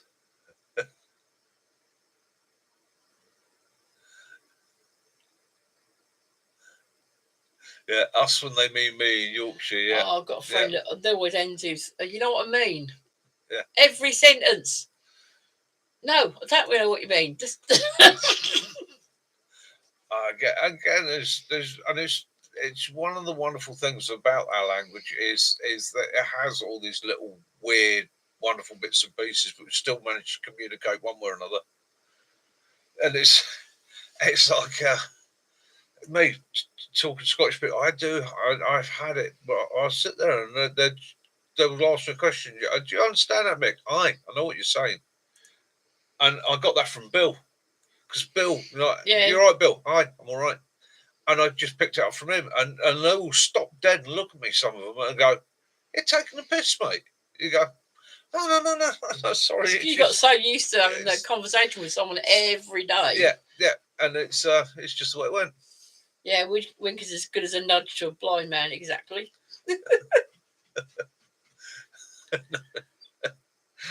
It's a good saying, that. Yeah. Good, break that down. That is as good.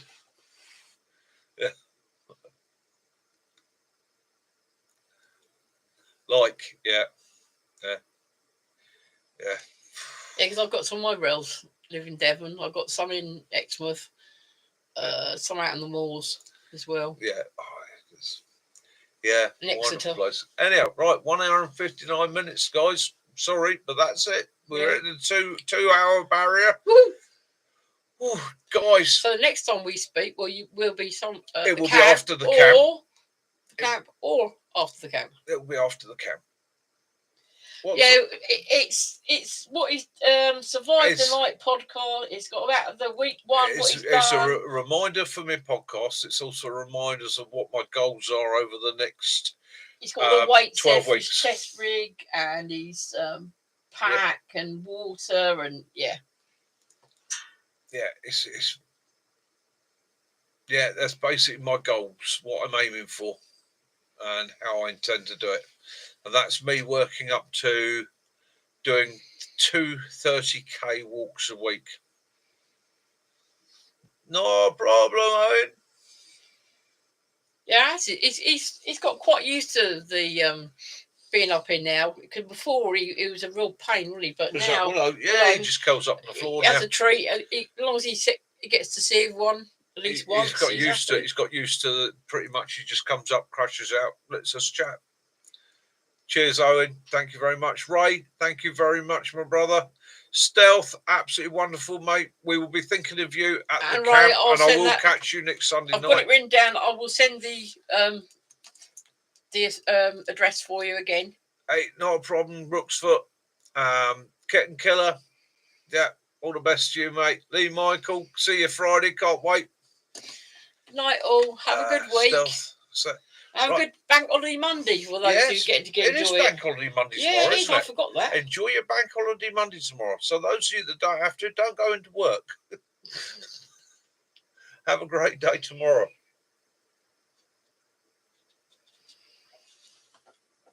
Oh, Sticks. Take it easy, brother. Benny. Good night, my friend. And keep up those videos for saying.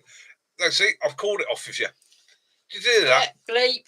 Yeah, bleep. What I'm going to do, I'm going to get a photograph of your face, Benny. And then when he starts doing it, I'll start going like that. Put it in front of me. I want to be the founding member, actually. I'm going to start it tonight. The founding member of the Benny Bushcraft Appreciation Society. You've got to watch the sheep video. I mean, yeah. There you go. Don't be drinking anything or eating anything when you first start watching it, because I'll throw it, because you will spit it out. I want it formally recognised from tonight. I am the founding member of the Bennies. The Benny Bushcraft Appreciation Society. I am a Benny, and I'm proud to be a Benny. Just think we could have the beaver riding the sheep around the camp.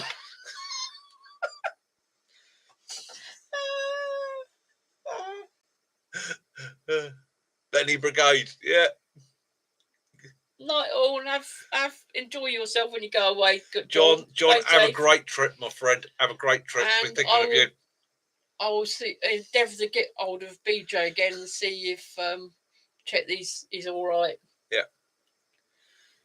Yeah, the Benny Bushcraft Ninja Society. Yeah, the tree identification society, as Owen says. Yeah. It's a tree identification. It's fucking brilliant. Excuse my language, but that was absolutely glorious, Benny. Glorious, mate. Yeah. Sheep mounted like cavalry. The 7th Light Infantry of sheep. Oh yeah. Charge! Royal Mounted Sheep. Reminds me of something from the Dad's Army, you know. Yeah. Just shout bang! Bang! No, put some effort into it. Just pretend it's a real one. Oh, okay then. Not like that. Or be a Miss Diane. It's the people going across the bottom of the field, you know, or driving down the road that look up and go, there's some bloke up there riding a sheep. It's worse than that. There's some bloke up there riding a sheep in a balaclava. Yes, you should have put some jumps out for it. You could have your own little Hickstead going on in your field. All the blokes are Benny's and all the ladies are Miss Diane. Yeah. Crossroads. Very good, TJ. Yeah. Very good. On the 5th of September. Yes, of course I will. Will do. Will do. Will do, mate. Will do. Brilliant. Yeah, 5th of September or the 10th. Our little granddaughter's 3. Blimey. Yeah. Well, that's me done on the Guinness. Yeah. I've still got 3/4 of my water, but I have had 3 bottles today.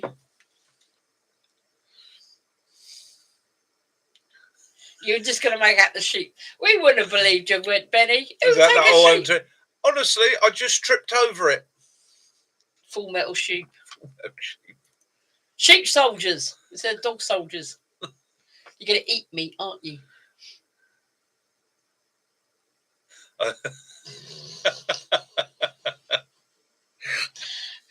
This is going all night. What breed is your sheep? This is my sheep. It may be like everyone else's sheep, but my sheep is better. This is my sheep. Many people have a sheep. This is my sheep. I call it Barbara. Like a Sean, it's a male. Oh, it's even worse. Yes. Yeah. Oh dear. You were riding a male sheep. Oh dear, dear, dear. Just don't reach around. Long live Sean. Oh dear. Right, ladies and gentlemen. Take it easy, Otherwise we'll be here for another hour. Speak to you soon, Mac. Catch you all very, very soon. Speak to you soon, Mac. I'm going to end the stream there. Have a glorious week wherever you are in this world. Enjoy yourselves. Have fun. Have your adventures. Get outdoors. Get some fresh air. If Benny. you really, really want to, go and have a Benny moment. I Just suggest. read what Benny's just.